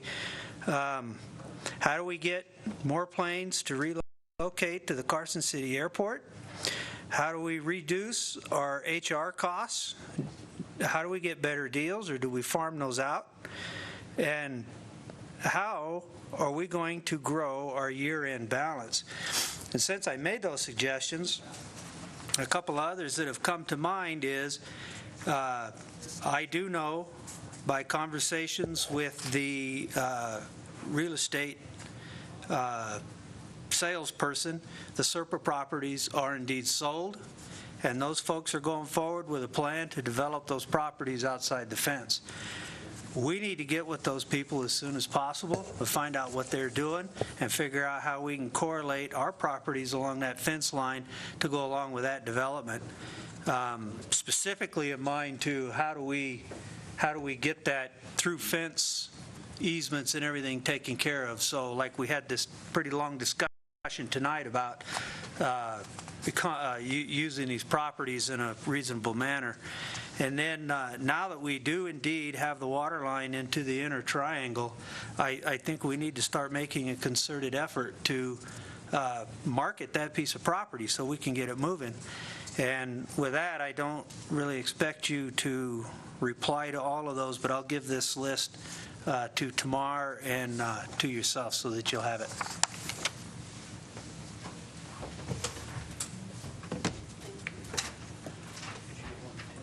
Mr. Shirk.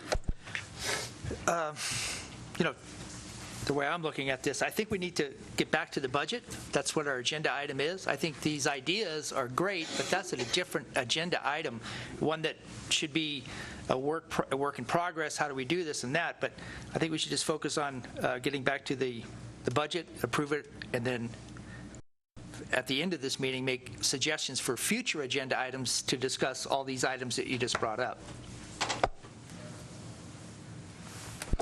I would agree, but we're agendized to discuss budget and take action on it, so the only place we have to take those actions was here, and the only place to reference them as an action item was here. So that's the only reason I brought up mine, and I know Morris brought his up, and there may be some others.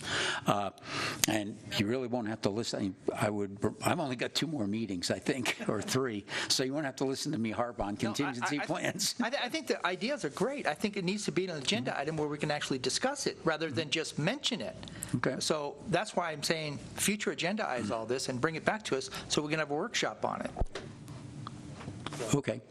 At any rate, as Jim points out, what we need to do is adopt a tentative budget, and that tentative budget is subject to further revision and review between now and the final vote, which will be taken on that 3rd Thursday required meeting. So we stand in need of first, is there any further discussion on this motion? Carl. I have one question. Obviously, what we're approving tonight is a tentative fiscal year 2016 budget.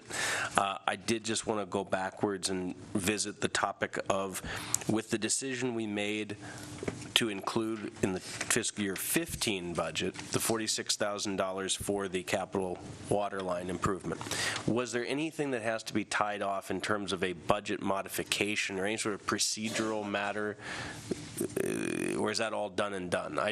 We got into the thick of that discussion about budget adjustments and the whole bit, and I just wanted to pause briefly to ask whether there's any remaining business about that. There will have to probably be an augmentation, but because of the $25,000 that we're not going to spend now, that's going to make things a little bit easier.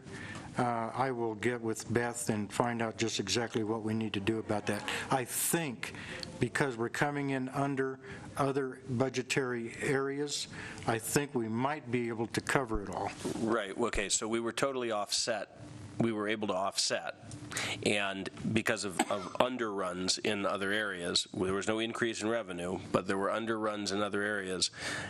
That allows us to do a budget augmentation. And my question is there any sort of process that has to be executed on that, or is that, we'll just treat that as a different topic for another time? As I recall, Beth said that there is a filing that she would have to make that goes into the comptroller's office that said we are making we're moving money from A to B. We're still coming in under our reserves. It's a formulaic process. I don't remember exactly what it was, and unfortunately, Beth couldn't be with us tonight. So But no action required here. No. Steve?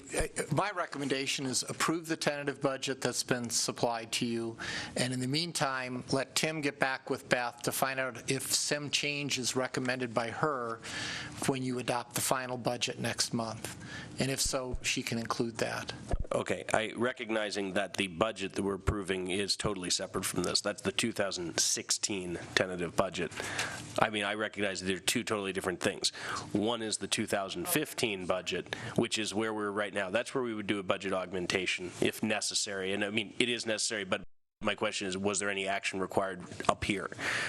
The other piece is, of course, the agendized item, which is 2016 tentative budget. So we're not authorized to do the augmentation for the 2015 budget. And now I'm following what you're saying because those dollars will be spent before we get to July 1 of 2015, which is the beginning of our 2016 fiscal year. But we can have Tim talk to Beth and find out if that's an item that should be placed on the next month's agenda. Yeah, now that we know that we're not spending the money for the obstruction lights, there are other areas we can probably borrow from. It may just be a wash, but we don't know. And I'll talk to Beth and we'll find out if we do actually have to make the augmentation. Further discussion from board members on this item? Just tomorrow note for the record that there is no public comment because unless the gentleman from the Fourth Estate would like to make a comment, we no longer have an audience. So that's the only reason I'm not requesting additional public comment at this time. Back to the board. If there's no further discussion or action on or questions on this item, then we stand in need of a motion. I'll motion. Morris? I move that we approve the draft budget of 15-16 as presented.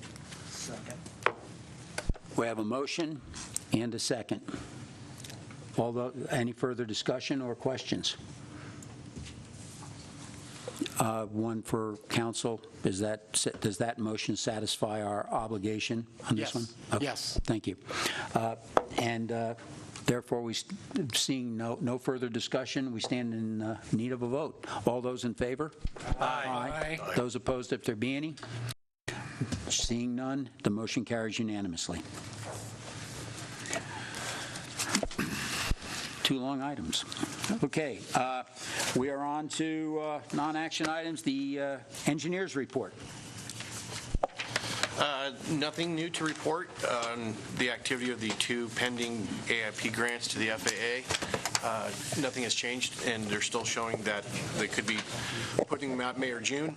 However, the obstruction light application may be rescinded with the new information that Tim will present in his airport manager's briefing. Obstruction lights.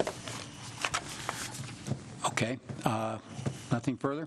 Any questions for Brian? Seeing none, we will go on to the airport manager's report.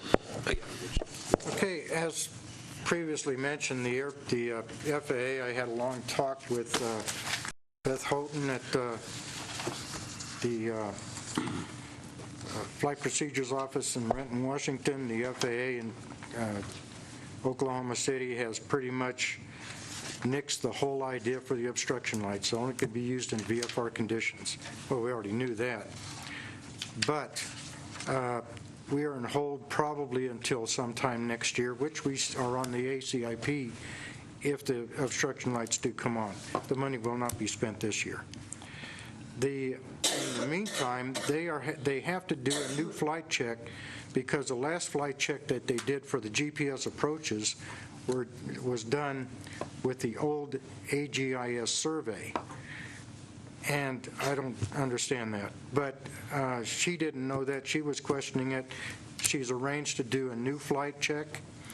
The Lear 60 from Sacramento will be doing that, and it'll be doing that very soon at night with the new Aegis survey.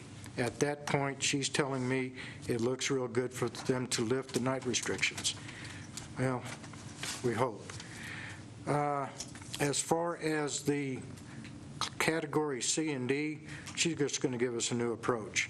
I've submitted the paperwork, sent the request form in, made copies, sent them to her, and it's going to be called a RNAV GPS Bravo approach. It's going to have higher minimums, but it will be category C and D. They're going to be circling approaches. We're looking at another year. And this is the way the FA works. So that's what I have. I've sent everyone a packet or a flyer for the open house. I encourage you to think about coming and putting that in an obvious place for people to look at, and maybe they'll want to come too. That's all I have. Thank you. Questions for Tim? Carl. I think I understand where we stand on the approaches.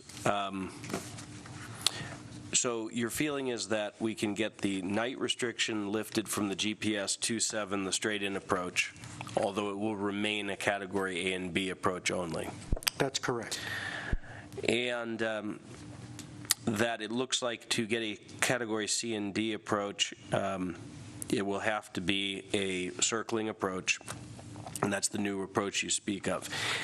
With the thought in mind that when we try to attract new tenants to the airport, especially for bigger aircraft that would be taking advantage of the C and D category, that it is an impediment of some size to insurance underwriting, corporate policy, ops manuals, whatever, if there is only a circling approach to the airport as opposed to a straight-in approach.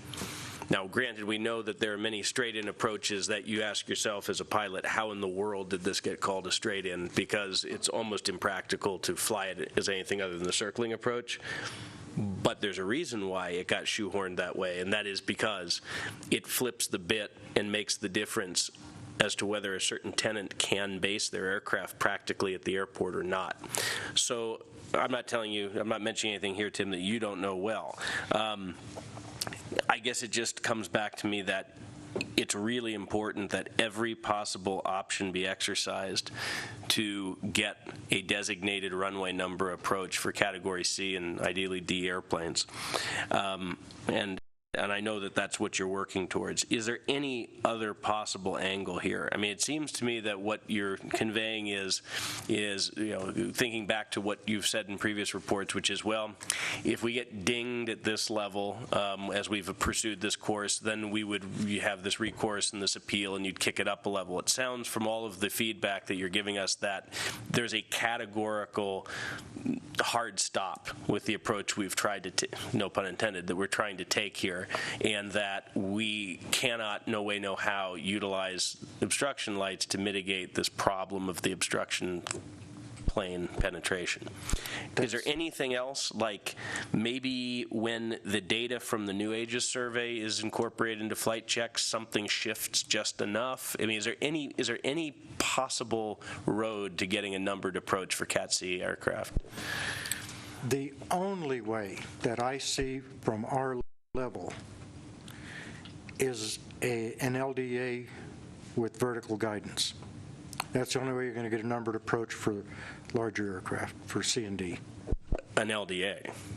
An LDA with vertical guidance. Yeah, But I mean, meaning a ground equipment involved.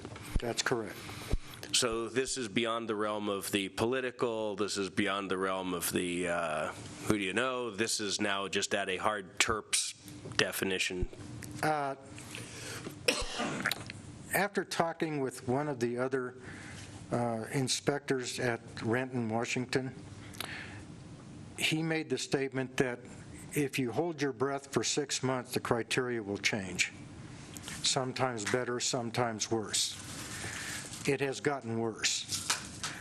The hard stop is a very soft, hard stop. I think that there are still phone calls that we can make.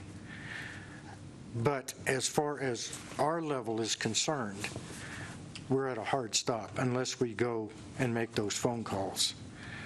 I don't know if that would work. But Oklahoma City has put the stop to most of it.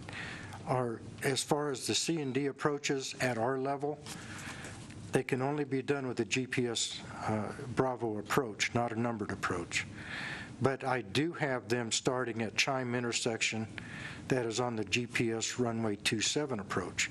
It's going to be an offset 30-degree approach. However, because of the size of aircraft and so on and so forth, it is not a straight in, or not considered a straight in. Okay, well, no, thank you very much for that, and perhaps we should have some conversation about how we might frame up any final argument we could pose to the right people. Any other questions for Tim? Seeing none, legal counsel's report. I just want to give you a quick update. SB 93, the tax abatement on aircraft parts, passed out of the Senate. It's now over in the Assembly. There's a parallel bill in the Assembly, AB 161, which says almost exactly the same thing, and it was just amended last week, so that it looks to me like it does say the exact same thing. I don't know why they're running parallel bills, but my expectation is Senate Bill 93 will prevail. I mean, it could be that they're each doing their own bills so they can send them to a conference committee. I'm not sure why they would want to do that with two identical bills, but that one's in good shape. The unmanned aircraft bill, I think it's AB 239, which is one of those bill drafts early on that we couldn't figure out what it was really doing. The governor's Office of Economic Development sat down with the bill sponsor, and they've really gone through that bill, dramatically changed it. It now is encouraging of the development of unmanned aircraft in Nevada to take advantage of our designation as one of the 6 FAA-designated test areas. And while it still retains some good enforcement language about dealing with people who are irresponsibly using unmanned aircraft, got rid of that whole thing about registering every unmanned aircraft with, like, the Department of Motor Vehicles, which look like a giant mess to me. But those bills are in good shape, and those are the primary bills that would have impact on us. There's a few other bills out there. There's one that ELCO is trying to run. They're trying to get money out of the general fund budget to help subsidize commercial air traffic in and out of ELCO. I don't know where that one's really going to go. I haven't been tracking it that closely, but the bill's still alive, and if it didn't get voted out of a committee by I guess it was last Friday, it was dead. So about a quarter of the bills that are over at the legislature are now dead. But the next deadline is April 21. If a bill doesn't get voted out of its house of origin by April 21, it's dead. So stuff is starting to die off, and the bills are starting to be limited a little bit. So we're kind of making progress in that respect. That's all I really have to report, unless you have any questions for me. Questions for Steve? Yeah, I have one. The aircraft parts bill, who's that aimed at? Do you have any idea if there's going to be large companies moving here that have that kind of wherewithal? In other words, we can't do it as the Carson Airport because the Carson Airport owns the land, and that guy's, according to that bill, what do they got to have? $5 million worth of land or something to that effect to be qualified? the way the bill works is you have to make a new investment in an aircraft repair or manufacturing facility, and you have to hire a certain number of employees. If you meet those two criteria, then you get the tax abatement. So it's designed to draw new businesses into Nevada, and the representations that were made to the Joint Committee when it was first put in front of the Joint Committee were that we're at a disadvantage compared to California and Arizona and Utah. In fact, we're surrounded by states and Oregon that all have no tax on aircraft parts or have very limited tax basis, which makes a company that wants to go into that business look at Nevada and say, well, I don't want to go there. They've got taxes. So this is designed to try and convince some of those companies this is a good place to come to.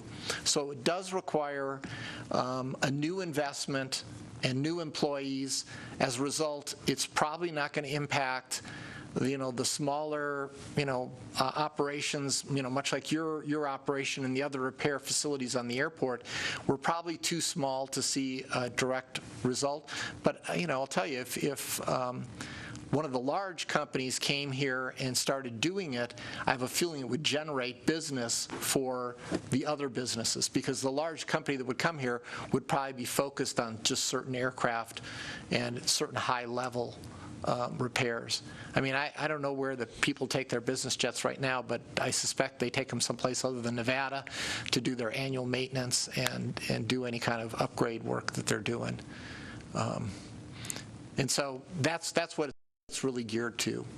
It's an economic development thing, and I think it should have a benefit for the general aviation repair shops, for the people like on our field.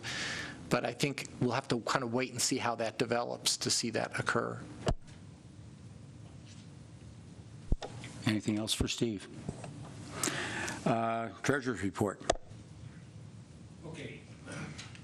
As you can see, a lot of the numbers have been changed and separated out. It's called designated reserves of 116,480. Checking is 15,087. The deferred cash that we can't touch with the happy face or skull and crossbones is 361,079. Gate card fees are up to 6,653. Making it about total checkings of savings of 499,300. It looks like we're going to be doing okay on this total budget of total assets of 698,837.67. And I've been watching the rock sales. They went up another 3,000 or so this month alone. So if that keeps up through the rest of the year, we'll have 35 or 40,000 in rock sales instead of the 25 we budgeted. May I interject just one thing? In the paper this morning, I think it was this morning, NDOT announced that they're going to begin construction on the 580 bypass in June. That'll take about 2 years. Now, we'll have to talk about this later on in the year, but with Cinderlight, however, we expect to be moving a lot of rock this summer.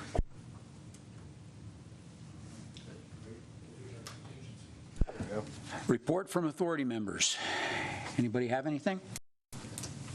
I got a quick one. Go ahead. I just wanted to let you know that your water line is just about to be dug, the trench for the water line, and we're just getting some soils remediation done, but I think that, in fact, maybe as early as next week, the hot tap is going to be performed, and some of the work to install the valve actually out on the center triangle side of the taxiway. And Tim, I know that the folks from Shaheen and Great X will probably be in touch with you because they need to drive around a little bit on the taxiway. But we're getting real close. Good.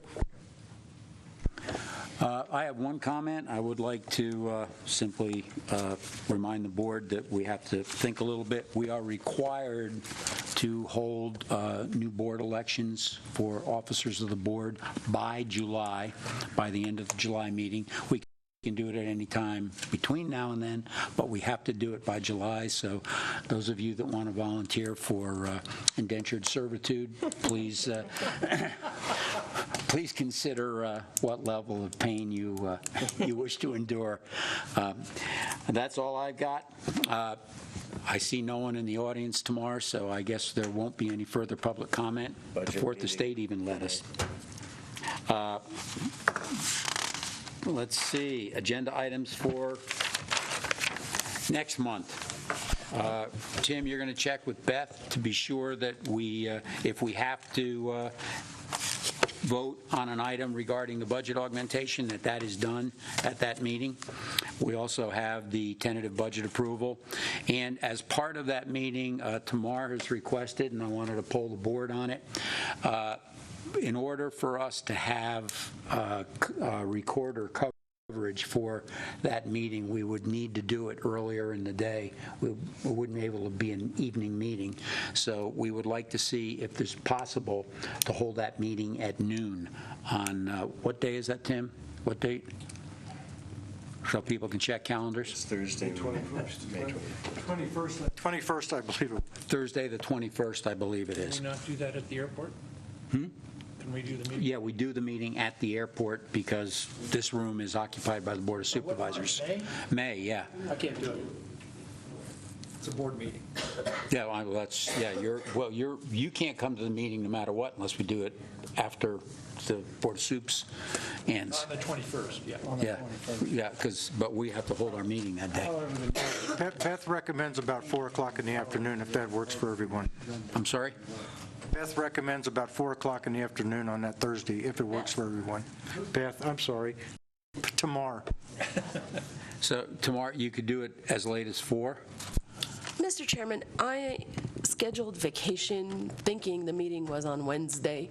Oh. So I have to have someone come in for me, and she's one of the people that comes in really early in the morning, and she was hoping to do it later, earlier in the day than 6 o'clock. So I think anything before 6 works. But if you can't do it, we're going to make do. We're going to get somebody. Okay. Because Kathy's tied up with Board of Supervisors, so. But in terms of, how about anybody else? Do you have scheduling conflicts? Carl, I will be out of town. You'll be out of town, so you're going to be a phone in. I'll miss, I will, yes. I'll do what is necessary, but I will not be here. Okay, I actually have a potential similar problem. I'm trying to resolve it, but. What about the 28th? No, we have to do it by statute. We have to have it done by it has to be on that Thursday? Or Friday. Correct. It has to be on the third Thursday of May. That's what the way the statute reads. Why? Well, it actually isn't just the airport authority. It's all governmental entities. And what they've done in the statute is certain governmental entities have to be on the third Tuesday, and certain have to be on the third Wednesday. We fall in the category of governmental entities that have to be on the third Thursday, and so does the Carson City. That is ordinarily a Board of Supervisors meeting anyway, but that's the same time they'll be approving their final budget. What would happen if an entity could not have a quorum on that day? What would happen? Okay, there's pretty serious repercussion. If we do not comply with that statute, the State Department of Taxation can decide for us what our budget is, and we don't get much input into that decision. If you read the regs, they're very stringent. It's just not something you want to do. The statute does allow us to push it to Friday because the way the statute's written, it says that Thursday, or in fact, let me just pull the statute up really quick because I know exactly the statute. It's Memorial Day week. Yeah, if Friday is probably worse, but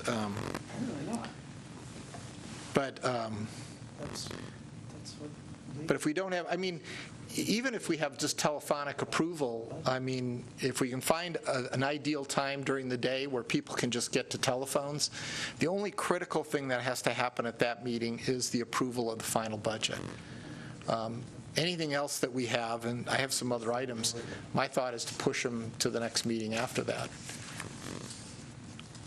Well, that would be my recommendation, since apparently we have so many conflicts, that be the only thing on the agenda that day. Right. And we just take the 15 or 20 minutes that it takes on the phone or in person to approve the budget.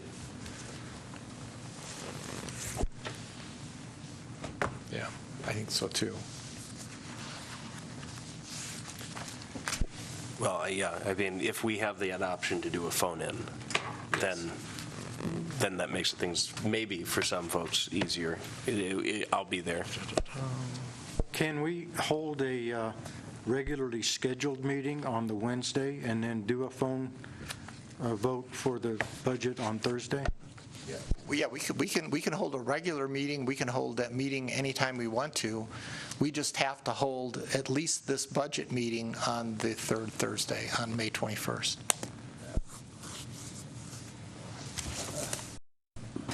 Jim? Well, I think we just go for Thursday, as you're going to have a quorum, and you're going to have the phone call ability to call in, too, and we're just looking at the budget, correct? So, I don't know. I think Thursday would work, and I could leave the room and vote, too, at the board. I think if we can keep the meeting to just the budget, I think it can be done. And, I mean, other than, let's say there's no action for even, should Mr. Kopel come, there's no action that we would have to take at the board. We might have to vote on the augmentation. But I would say, if that says that we have to adopt by vote, then we would have to vote for the augmentation, and which is pretty simple. We hatched that one out pretty thoroughly at the last meeting.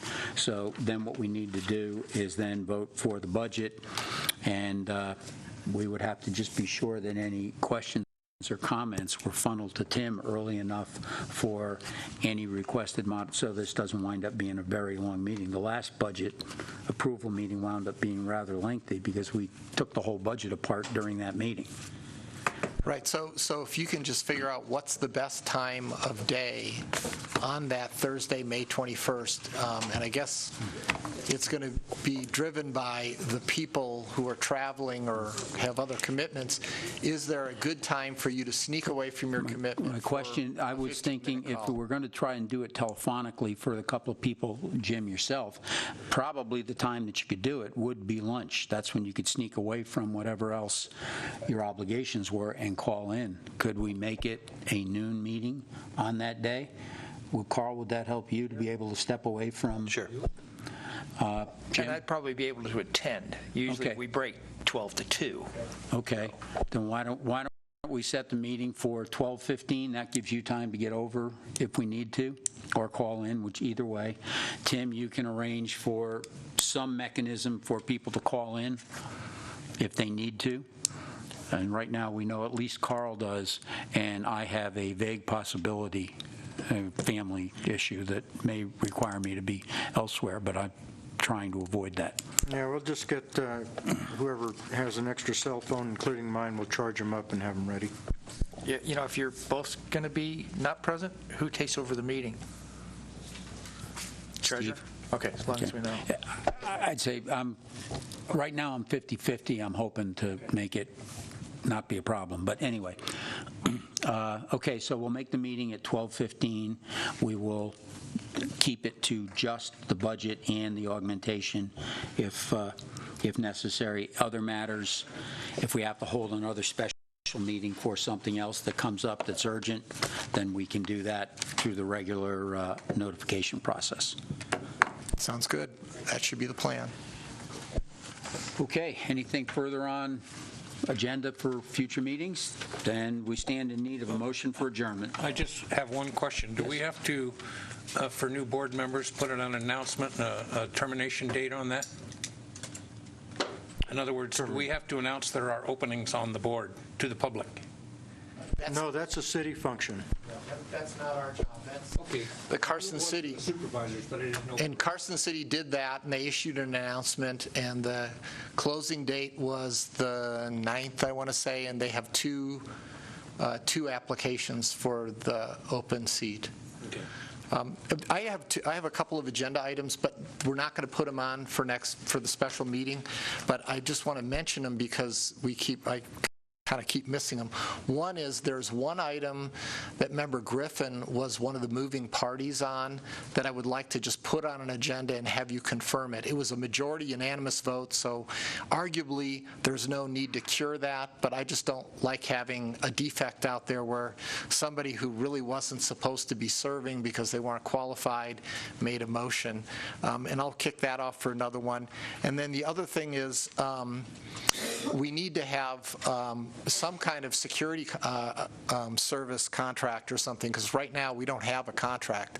The only thing we had before is apparently expired, and we weren't following its terms anyway, so I think that needs to come back to us. And then the third thing that I wrote down when you guys were discussing it is we need at some meeting to talk about a financial contingency plan. As we see from the finances now, we really have about $130,000. That's the amount of money that we have available to us. That's a pretty thin margin to be operating on.